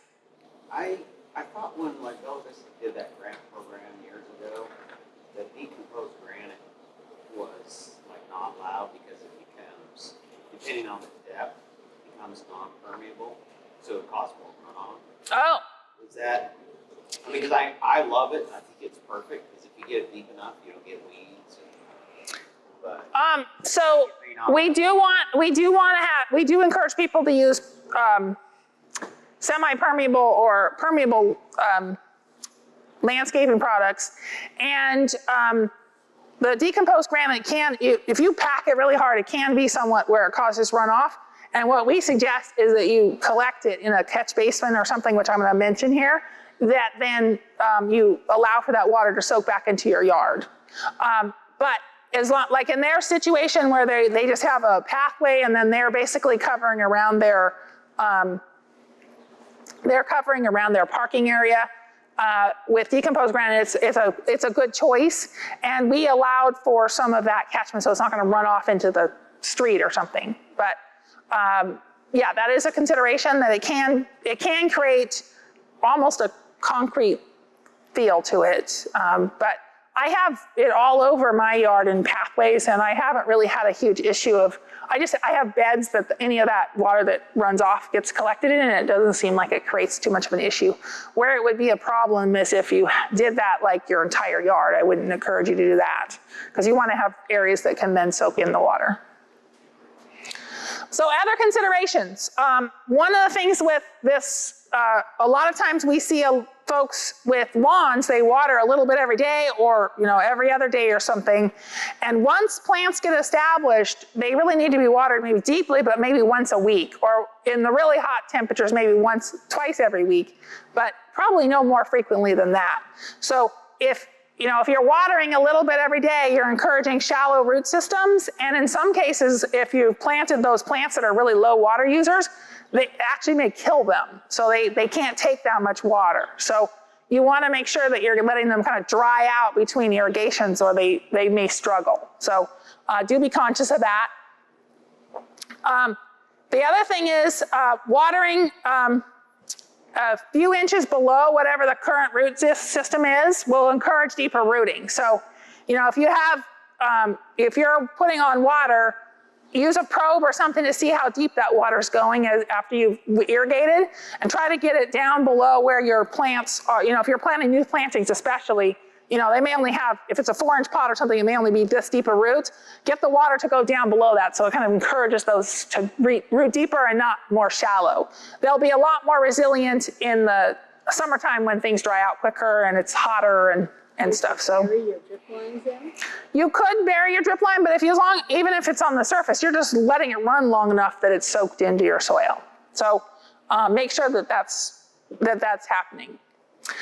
The other thing is that if you have poorly drained soil, so I have soil that is extremely poorly drained in that it's heavy clay soil. My only saving grace is it's pretty gravelly as well, so at least it drains some.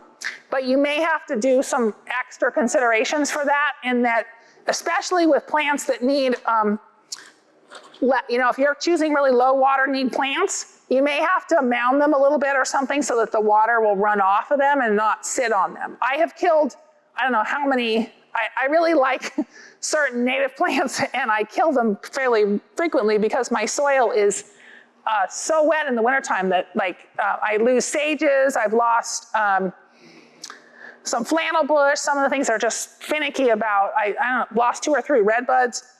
primarily because I put them in the wrong spot and they just had too much water sitting on them during the winter time. So making sure that as you're kind of creating your new landscape, especially if you're choosing these plants that really need low water, that they have some sort of way of not sitting in water all winter, because that's usually when you see the problems. Some plants may not need to be irrigated after they've been established, or maybe only irrigate a few times. So for instance, I have an Afghan pine, which those Afghan pines are one of the trees that are very low water need tree. And I water it once or twice during the summer, and it looks wonderful the rest of the year. So it really doesn't need much water at all once it's established. And it's a big tree. It's probably 30 feet tall. So once you've gotten them established, it may just need a couple summer irrigations, and that's it. And then I really would encourage people to think about using a few native plant species in their yard, just for the reason that excuse me.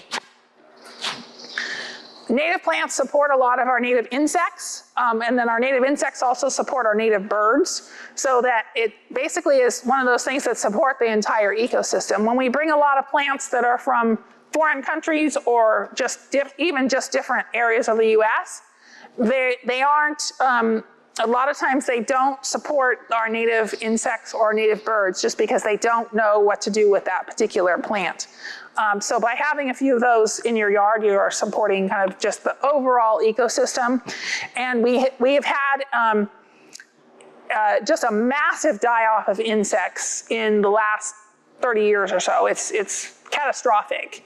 And you may not like bugs, but bugs really support us. I mean, they're what really pollinate a lot of our food. And even if you don't like bugs, most people like birds, and that's what birds mostly feed on. So, making sure that you do support them is really important. So anyway, for that reason alone, I would encourage you. But there's also a lot of really nice plants that are low water users that are native plants. So, and they're well adapted to our area. And then the other thing that you may want to think about is creating, as we were talking about, is to create some sort of an infiltration basin. If you are putting in DG or other things, or you may have some runoff of your yard, capturing that in a spot, even from like the downspout of your house, creating, just some dry stream beds or other things can allow for you to capture rainwater throughout the year that soaks into your soil and kind of fills up the soil, and it reduces the amount that you have to irrigate the rest of the year, because that kind of fills up your soil bank, so to speak, and it takes a while for plants to deplete that. So especially if you have deeper soils. If you have shallower soils, then that may not be as beneficial to you, because they're going to hit a whatever, bedrock or whatever and run off. But for those of us that have deeper soils, that can be really beneficial. A lot of times they're called rain gardens or other things, and they can add a lot of interest into your landscape.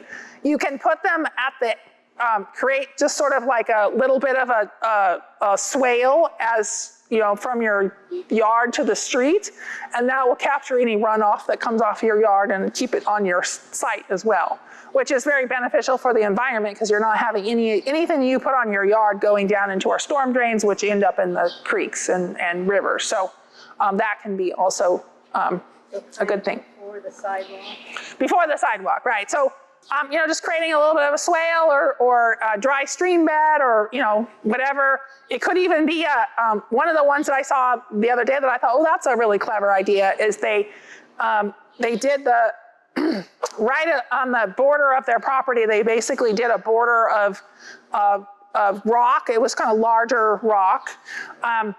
Sometimes my sister said, well, then people could pick it up and throw it at your window. But if you live in that bad a neighborhood, maybe you need to consider moving. But anyway, they had some larger rocks. I was on a walk with my sister and we saw this in her neighborhood. But they had put that all along the edge of their property, like between the sidewalk and their property. And then they had all these like succulents and stuff that were growing into it. And so it looked, the way they had made it, and the way the plants were growing, it sort of made it this kind of wavy edge of just the rock contrasting with the succulents was really attractive looking. And then they had a kind of a low water use landscape behind it that wasn't necessarily all succulents. It was a mix of things, but it made it look sort of like they had created a really nice border along the front. And they obviously had dug it out. So basically any water that was running off would capture in that kind of rock swale. But it wasn't an actual dip. It was level with their yard. And it was just it was a nice way of kind of creating a border from their sidewalk to their transitioning into the yard. So it doesn't always have to be it was level, but they dug it out. You could tell where they dug it out, right. But they filled it with kind of large rocks. So there's big, and I was looking at it pretty closely because I was like, oh, that's kind of cool. And you could see where they didn't line it with anything. So it was obviously, their intention was to have it be somewhat of a swale. And it was really attractive looking, I thought. Right, let's see. Any other questions? Yes? Probably, you don't need any kind of permit. So, it depends. So if it's a new landscape and I have to look at the City of Reading codes because they may have changed and I haven't kept up. But usually if it's under 500 square feet, it doesn't ever require a permit. If it's a new landscape though and it's over 500 square feet, you may be required to have a permit. If you are just making changes to your existing landscape, usually that doesn't require a permit unless you're doing some kind of major like retaining wall or something where you're putting in a pool or something where it's a major change, right? Where if you're just swapping out plants or other things, that typically doesn't require a permit. And then are there any kind of green rebates? So that's something I was going to mention, and thank you for bringing that up. The state has been offering different rebates, and then some water districts do as well. I don't know if City of Reading or Bella Vista are offering any currently. I know they have in the past, but, and then the state was offering some rebates even up to last year. I don't know if they're still doing, if that's continuing this year or not, but one of the key things you want to do before, if you are thinking of applying for a rebate, make sure you take really good pictures of your before yard, right? Because you have to prove to them that you had a lawn that you were removing. And it has to be a good looking lawn. It shouldn't be after you've scorched it with herbicide or you've dug it out with your sod cutter or something, right? So you want to have it, what it looked like prior to you removing it. And then, so yeah, that's the kind of the rebate thing. Sometimes they will maybe not offer you a money rebate, but they might offer you some rebates on like irrigation equipment or other things that, are low water use, which can save you several $100s as well. So don't just inquire about money rebates, but other promotional products. So I know Bella Vista was offering like smart water controllers at a real discount. So that can help, or irrigation controllers, I should say. I do want to thank our different sponsors.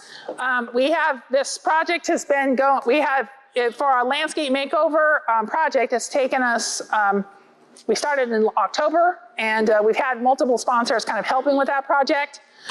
We will be having some further kind of short films on the whole process and going through that. So if you want to see some of that, part of that will be with KIXE, and so we'll have that available to you. So there's more to come, is what I'm saying with that.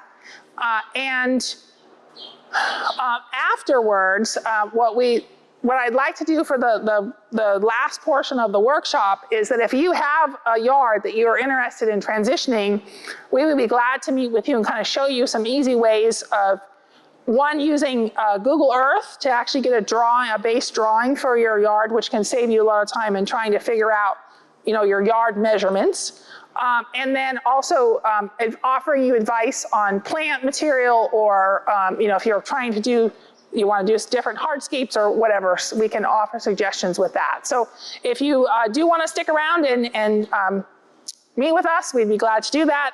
Otherwise, this kind of concludes the formal presentation portion of the process. So, any other questions before we kind of wrap things up? All right, well, thank you very much for coming, braving the storm this morning. It's really pouring out there, and thank you. Make sure, Talk about water. I know, every workshop that we've had is poured on us. We're trying to encourage people to use less water, and it's like pouring rain.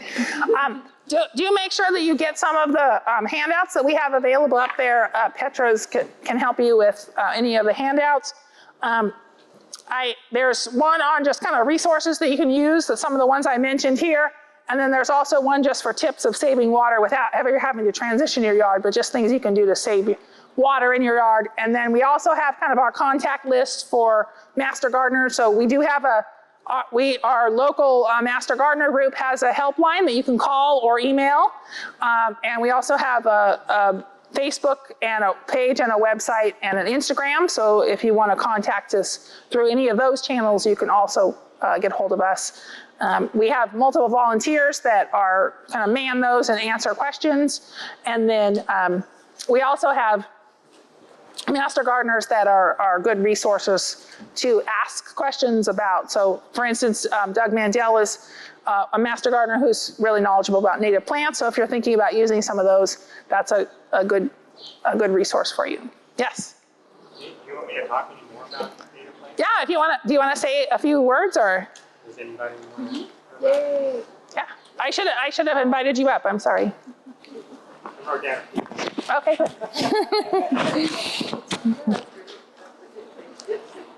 Do you need me to clear the screen or are you? So I just read recently that in this country we have over 40 million acres of lawn that feed nothing, that pollinate, that do nothing. Right, exactly. Insects for our pollinators, for our birds, or anything. Yeah, Doug Tallamy has created this thing called Homegrown National Park. And apparently that's about the same acreage for national parks, 40 million acres. And so we have about the same acreage in lawns. Really? And so if we get rid of the lawns, we'll double our acreage in national parks. So, go ahead. Do you need the Actually, I can pull up Oh, okay, good. my website. Okay. How do I? If you wouldn't mind passing off the microphone to them. Yeah, I will. So it's gonna say. Not sure if I know how to detach myself. Are you able to get through from there?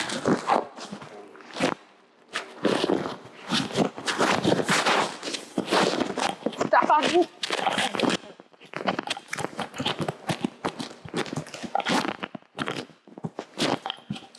If you don't mind putting the microphone on that and capture what you have to say on that. Okay.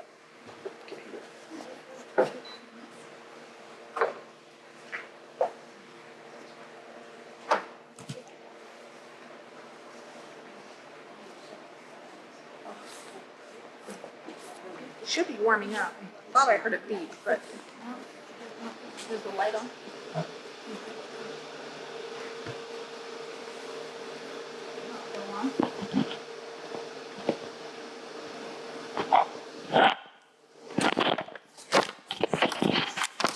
don't know why it's not powering up.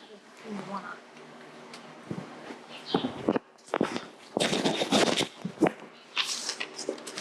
So I've kind of gone through a evolution, kind of like what nature does. So I took the Master Gardener class in 2003, and to get my volunteer hours, I spent a lot of time at Turtle Bay because the propagator there was Don Brand, and he was really into water-wise gardening. And I evolved into native plants because it just made a lot of sense.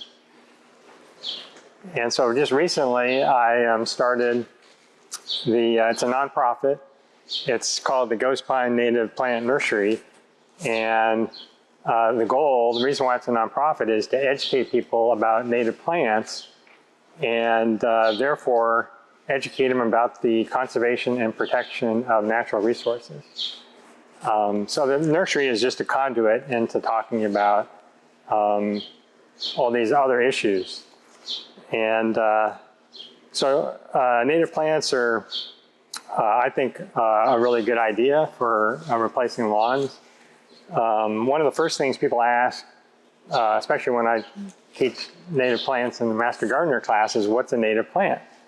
And one of the best definitions that I like is native plants should be defined as those that have evolved and adapted to a specific location and have remained genetically unaltered by humans. So the way I look at that is if you pick the right plant for the right spot, essentially you're going back to before humans, where native plants thrive. And so if you pick the right native plant for the right spot and you take care of it for the first couple of years, then theoretically it can do really well on its own. So so that's kind of the loop. The Lamone referred to Calscape quite a bit, and that's a really good resource for native plants. It has, I think, close to 8,000 native plants in California. That's about how many there are. And the reason Dennis Mudd developed Calscape was he's an avid mountain biker in San Diego. And he loved the area he was mountain biking through. And he actually was a tech CEO, and he wanted to replicate what he mountain biked through in his own yard. And it took him 12 years to find people that actually knew how to do it and to find the plants. And because it took him so long and it was so hard, he said, I need to make this available to everybody else. And so he developed Calscape. And since then, the California Native Plant Society has taken over Calscape and has made it into even better, and they're actually making it even better every year. So essentially, if you go to his place in San Diego, he took care of it for the first couple of years, and now it's on its own, and it's just like what he was mountain biking through. So it's kind of like going back to before humans. So that kind of hit me when I read the definition of native plants over again. So Lamone talked about it a lot, and one of the things, the reason why I came up with this nursery, even though it's really a small nursery, very small, but if it does well, it could get even bigger. But you go to WooCalls or you go to all these lists and you go, okay, that plant would do really well in my place. I got the perfect place for it. And then you go out and try to find it and you can't find it. And also a lot of the lists, they'll go, okay, it's a Mediterranean drought-tolerant plant. But like Lamone said, Redding is not like Mediterranean climate in Southern California or in Oregon or in Washington, or even Northern California coast, or just inland Northern California coast. Redding is an extreme environment or micro environment. And even at your own house, they're micro environments. And so I can tell you from experience that a particular plant, if it says it takes full sun and low water, and you put that in full sun and little water in Redding, it might not do well. But if you take that same plant, and I've done this over and over again, a lot of these plants haven't read the book. But like there's a native plant called Salvia sornamensis, creeping sage, that will tell you low water, full sun. But in Redding, that's near impossible. I tried, I don't know how many times, and finally I put it in an area that was facing north, so it wasn't as harsh, and so it wasn't getting the full sun, and I gave it very little water, and it really wasn't in soil, it was in rock, and it just flourished. So you have all these lists, and I guess what I'm saying is that Redding is different than any other place, and I don't think there are resources here in Reading that will eventually give you success. And that's what this whole nonprofit is about, is to educate people about how to be successful, especially with native plants. You can find the right native plant for the right spot, but it's often hard to find. And if you put the wrong one in, and you're going to be disappointed. That could be the case with any plant, really. But native plants have kind of gotten a bad rap because people think, okay, they're native, we'll just put them in the ground, we don't have to do anything, and they'll do great. Well, that's not the case. The first year or two, you definitely have to take care of them. And then once they're mature, then you can back off. The other thing is that people don't think they need to maintain them. Well, they require less maintenance, but you still need to maintain them to look good. There are a lot of complaints that people say, oh, it's just too wild. But you need to, again, pick the right plant for the right spot, and then you need to maintain them. I think that every plant that is sold, people should be told how to take care of the plant, how to maintain it. And I think that's lacking too. Another thing that's really important about native plants, and Lamont alluded to it, is that the wildlife has evolved with the native plants. And native plants actually give people a sense of place. And I think it's because it's in our genes, although people don't realize that it's even there. But if you actually build a native plant community, a good ecosystem, and all the wildlife comes in, it kind of triggers something in everybody. So I think it's in everybody, and I think people actually really enjoy it. They just might not realize it. The other thing too, when it comes to water-wise, if you pick the right native plant in the right spot, most of the time, like in Mediterranean climates, the definition is hot summers and wet winters. And so theoretically, you really shouldn't have to water the native plant in the summer. I mean, you look around on all the trails, those plants aren't getting watered in the summer. So I don't know if you realize, but on the WCALS list, the two lowest water requiring plants was the Baccharis, which it came in at like 0.2 or 0.25, and the buckwheat at 0.1. Those were the two, all the other plants were non-native plants, but the native plants had the lowest water requirement. And so even though the fescue takes, all that water in the summer, native plants, if you pick the right one, it doesn't necessarily mean you need to water that much. However, if you want to make the native plant look good, you might water it once or twice a month.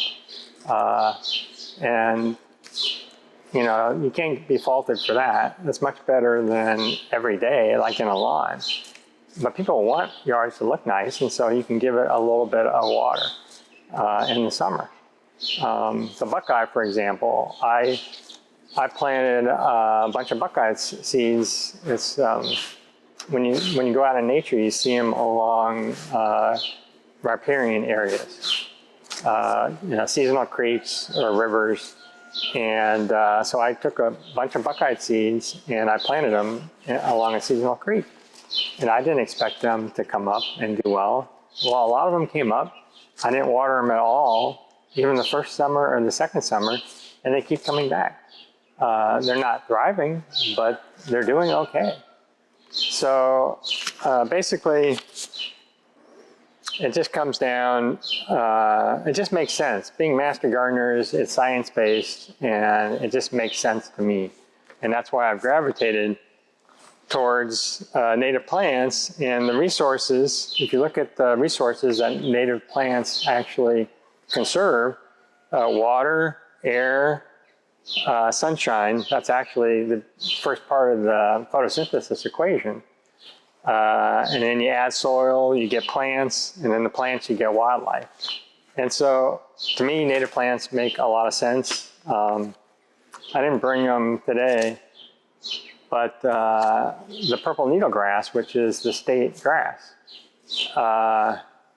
that will send down roots 10 to 20 feet if you have the right kind of soil. And so a bunch grass like that, a native bunch grass like that, will store as much carbon as an average sized tree. Now, people don't realize that a little bunch grass can store that much carbon. But again, that's all part of conserving the natural resources.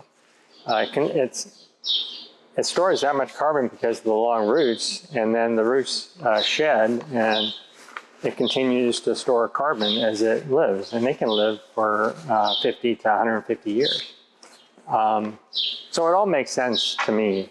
And so this is my website. I haven't really got it up and going yet, but the nursery is up and running. I have a few plants. And the other thing I do too is I do best management practices because there's this, especially for restoration nurseries, native plant restoration nurseries, the number one pathogen in the world is Phytophthora. And so if you're putting native plants for restoration out in the wild and you're introducing Phytophthora, that can decimate the whole place you're restoring. And so keeping the plants off the ground and in clean pots and clean soil is a big step in preventing that. So not many people know about Phytophthora, but it's a huge issue in the native plant community. It was responsible for sudden oak death, Phytophthora ramorum, the Irish potato famine. Phytophthora was responsible for that. So all over the world, it's a really big problem. So that's all part of the education, is to teach people about that and to produce clean plants and to educate them about why native plants are so good. And so that's pretty much it. So we'll see how this nonprofit goes. You guys have any questions for any of us? So are those plants for sale? Yeah, so these plants are for sale. I was kind of in a rush this morning, so I couldn't bring very many. But these would actually be good water-wise lawn replacements.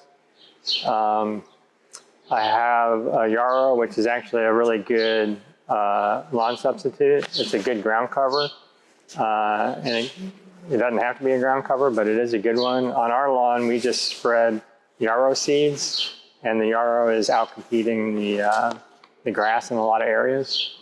And it requires like 20% less water than a lawn. Stays green. It's kind of, it's not as robust in the winter, but it stays green. And it's kind of a frilly little leaf, and so it looks kind of nice. The other one is Bee's Bliss, which is a low-growing salvia. That is, again, another good ground cover. A lot of people want to replace lawns, and they like the way lawns are low. And so Bee's Bliss is a low salvia, gets 2 or 3 feet tall. I have really good tags on my plants that I'm proud of. I even put the QR code on them, so it'll take you to Calscape. So actually, that's probably the most expensive part of the plants, is the tag. But another reason, this is another trend that's happening, especially in California, is people are gravitating more towards native plants. And I go to conferences all over California, and people can't find native plants. And Northern California is worse than any other part of California. There's just a huge void up here. Turtle Bay is doing better. I was on the council there for many years, and I kept pushing native plants, and their propagator now is taken up the mantle is trying to produce more native plants, so that's good. But anyways, landscape designers are trying, and people just in general are wanting more native plants, and landscape designers aren't able to find the plants, and so they're having to start their own nurseries, not only in California, but throughout the whole country. So the trend is to native plants, and it makes a lot of sense, and that's kind of why I've gone that direction, and trying to educate people about all the reasons, and I tried explaining all those, or most of them, to you guys. Are there landscape designers and labor in Reading that we could look to? That's a good question. That's actually a question up and down California, and people are wrestling with that question up and down California. The California Native Plant Society is trying to get more landscapers to do that, and I think Reading is way behind. But part of my goal is doing this, and as a master gardener, is to try to educate you and provide the resources that you can actually do it on your own. I think Lamone did a really good job with the teaching you how to design it, and the landscape design class is really good. Yeah, I think my email for this just got up and running, and that was one of the first questions. Is there anybody in town? That was for me. Oh, are you Tricia? Yeah, I think did I respond to you? I haven't checked my email. Oh, okay. But yeah. Oh, I haven't responded to you because I contacted somebody who used to do it, and I just emailed her to ask her if she's still doing it and if she's interested, and if she's not, if she knows somebody. So I'm working on it. Yeah, thank you. But yeah, I mean, that's why I'm doing this. So far, I'm in the red like crazy, but that's probably the case for all new businesses.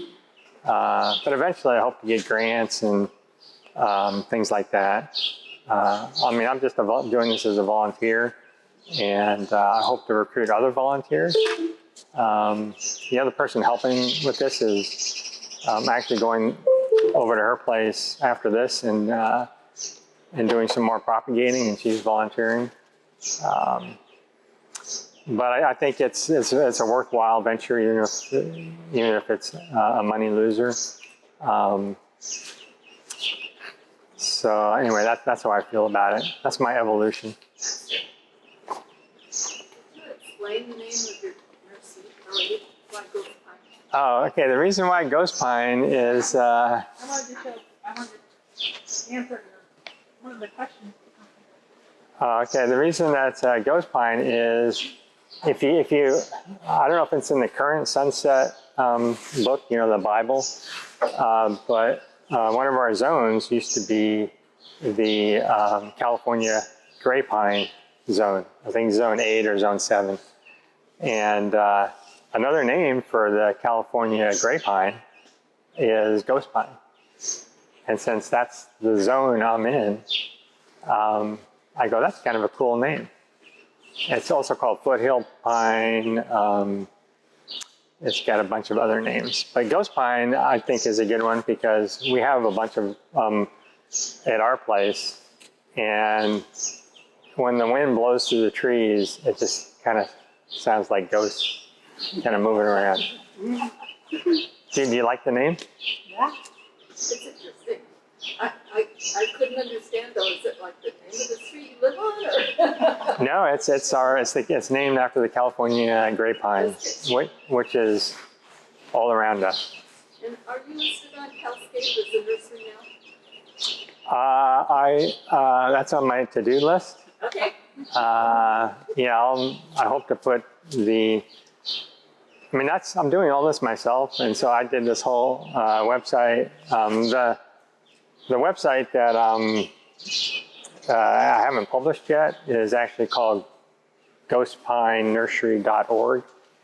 That's on my business card, and I handed them out at the Earth Day celebration, and people were upset because it hasn't been published yet, and they can't go to it.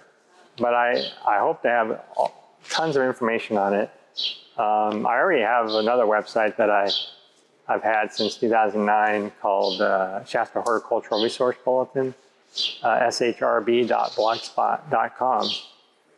Anyways, it's not a pretty site, but it's got a ton of information on it. So I hope to transfer some of that information over to the ghostpinenursery.org website, and also have lists that everybody likes. But really the goal is to have people succeed with native plants. Because I think it's more sustainable. It's more water wise, and it can be beautiful. There are definitely native plants out there that are good for every situation, but they're just hard to find. If you go to my Square store, you'll see it's a free Square. They keep wanting me to spend more money to upgrade it. And one of the problems, I mean, I hate to pay an extra $32 a month to upgrade it to the point where I'd be able to, on the store, it says low stock. I can't get rid of that. And so even if it says low stock, that doesn't mean it's low. But I'd have to upgrade to $32 a month to get rid of that. Low stock doesn't mean zero stock, so that's okay. Yeah. And then, Makes me think, oh, I better get it now. and so the other thing too, it's online, and so I've hooked up with Kirkwood Hale, who used to teach the landscape design class. He's starting a nursery called Plantable Nursery and Cafe, and his is also a nonprofit. Anyway, that's the pickup location for the plants. Oh, that's handy. I know where that is. Yeah. So anyway, Where is that? it's in. It's the corner of California and Gold Street. Yeah. It's kind of a chartreuse building now. Probably it was nondescript before, and the Gold Street's over here, and right across is this little square building. That's the riverfront playhouse? Yeah, it's not too far from there, and he's got big plans, and he's trying to work with the city. The city apparently has a multi-million-dollar grant to redo that whole area, and so they're going to put in more paths. He wants to put in on that corner there to have kind of a demonstration area for artists and have little homes for artists. So he's trying to, with the city, trying to make that a better place and not have so many homeless people there. It's kind of right near the railroad tracks. But anyway, it's got a lot of potential. Anyway, so it's an online store. I know I wouldn't like buying a plant that I really don't see. During the pandemic, I would go down to UC Davis, and the students would pick out the plants. I couldn't go in the nursery and pick out the plants. And they would always pick out like the biggest plant. And I'm going, that wouldn't be my first choice. Right. I want the one that's blooming. I want the one that's still growing. Yeah. Yeah. And so, but, you know, with my experience, I don't think I'm not going to sell a plant that I wouldn't buy myself. And I hope in my website eventually, I hope to get that point across. That I'm trying, not only am I trying to avoid Phytophthora, but all the other diseases that, especially in Reading, that you can have in nurseries, because some of the diseases with the hot weather and water being watered every day, they promote disease. And so if you try to prevent that, I think you're producing a better plant. And Lamont's doing a much better job. She's got lots of tables, and We're working on it. She got all that new gravel. Water back. Got all that new gravel out there, which is a big part of it, so that when water hits the ground, the diseases don't splash up and get into the plants. So anyway, that's all part of the Master Gardener thing, is education, and that's why I'm doing this. Thank you, Gus. Sure. A couple people asked about like landscapers or nurseries or whatever, and I did want to direct you. This is in your handouts, but the Department of Water Resources has this whole water conservation guide, and actually, if you go back to their water basics, it has even more. This is just kind of the ditching your lawn part of it, but. I was going to show you a portion here. If you click on some of these in planning your project, they have links, and they give you some links to some different places, but they also give you a link to the California Native Plant Society. And if you look under some of their resources, you can find, is it in the,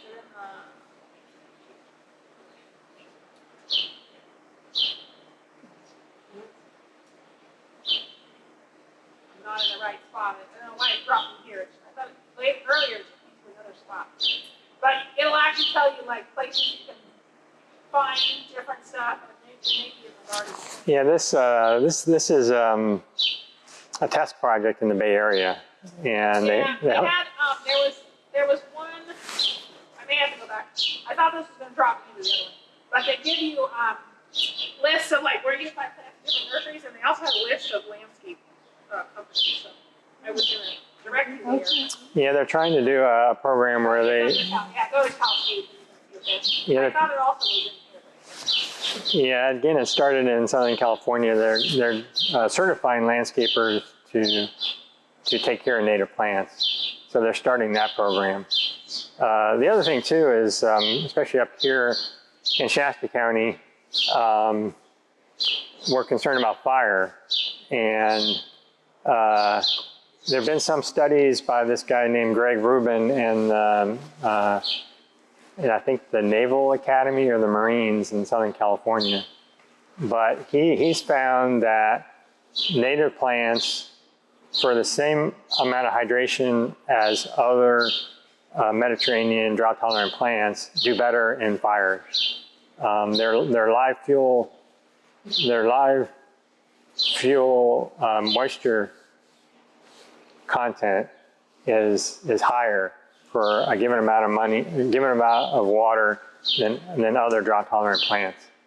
And that is directly related to how well they do in a fire, if their moisture content is higher than other plants. And so that's another good reason to do native plants, according to his research, is that they would do better in fires. But you have to, in the summer, he says, well hydration is like 1/4 of an inch of water twice a month, which really isn't that much.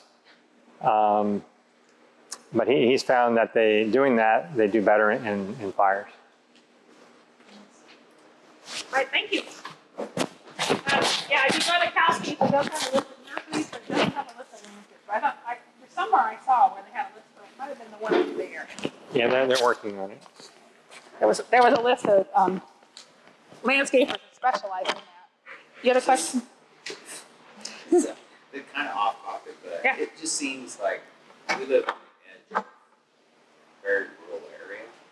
We've just had an explosion the last 2 years of moles and squirrels. Now, the moles have just decimated the lawns.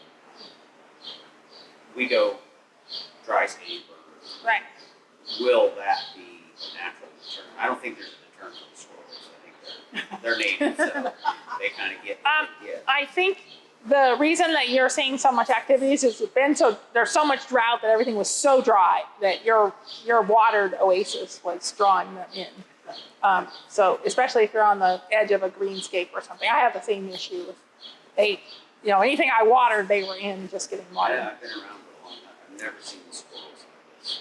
So Yeah, and I don't know, you'd think there was natural predators to the ground squirrels especially, but their populations have exploded. Nothing seems to be keeping them under control. So I'm not exactly sure why they are doing so well. Because you'd think coyotes or something would be eating them in equal amounts. But I hope to do a blog on that when I get my website up and running. Because I've dealt with that problem a lot. And in the Central Valley, the people with orchards that had ground squirrel problems use barn owl boxes.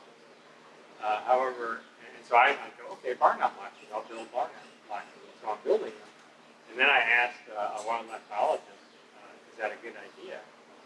And I said, are there barn owls around here? And he said, they're really not, especially if you have great horned owls. Because great horned owls will eat barn owls. And I know we have great horned owls. yeah, my yard has, like, I have a grapevine in the, not in my property, but the property behind me, which has, like, I don't know, 1 million squirrels. And sometimes there's like 7 to 10 of the great horned owls sitting in that, like they look like Christmas ornaments in the tree in dusk or in the daytime. And they coo back and forth to each other, so they're really loud. You'd think that they would be hunting the ground squirrels, but the ground squirrel population seems to be booming, so I'm not sure. Yeah, the great horned, the barn owls do way much better job than the great horned owls. Yeah, I don't think they hunt ground squirrels. I don't know. Yeah, the other thing that gets ground squirrels that I learned recently is foxes. Is that they'll go out and so, and that's the whole idea behind, again, the native plan is to have an ecosystem that's in balance. Right, so you're not having, you're not being overrun by one. And so I think foxes, we had several families of foxes for quite a while. And I haven't seen them recently, so I'm not really sure why they disappeared. But you kind of see these. There's cycles. Yeah, you can see the squirrels coming up and then the foxes come back. Yeah. That's another thing with native plans is you have to accept that things aren't going to be perfect. Like again, if you want wildlife, if you want birds, the caterpillars need to eat something. The butterflies come from somewhere. The moths come from somewhere. The birds eat the caterpillars. And so your red bud's not going to be perfect. The leaf cutter bees are going to cut redwood. I know somebody that was really well-meaning, there was a bunch of pipeline along the Sacramento River Trail right after the Sundial Bridge. And the pipeline caterpillars were just devouring it. And that was good. That means there's lots of food for the pipeline butterflies, but this person who I think knows better got out the BT and killed all because they were worried that the pipeline wasn't going to come back, but it always does. Yeah.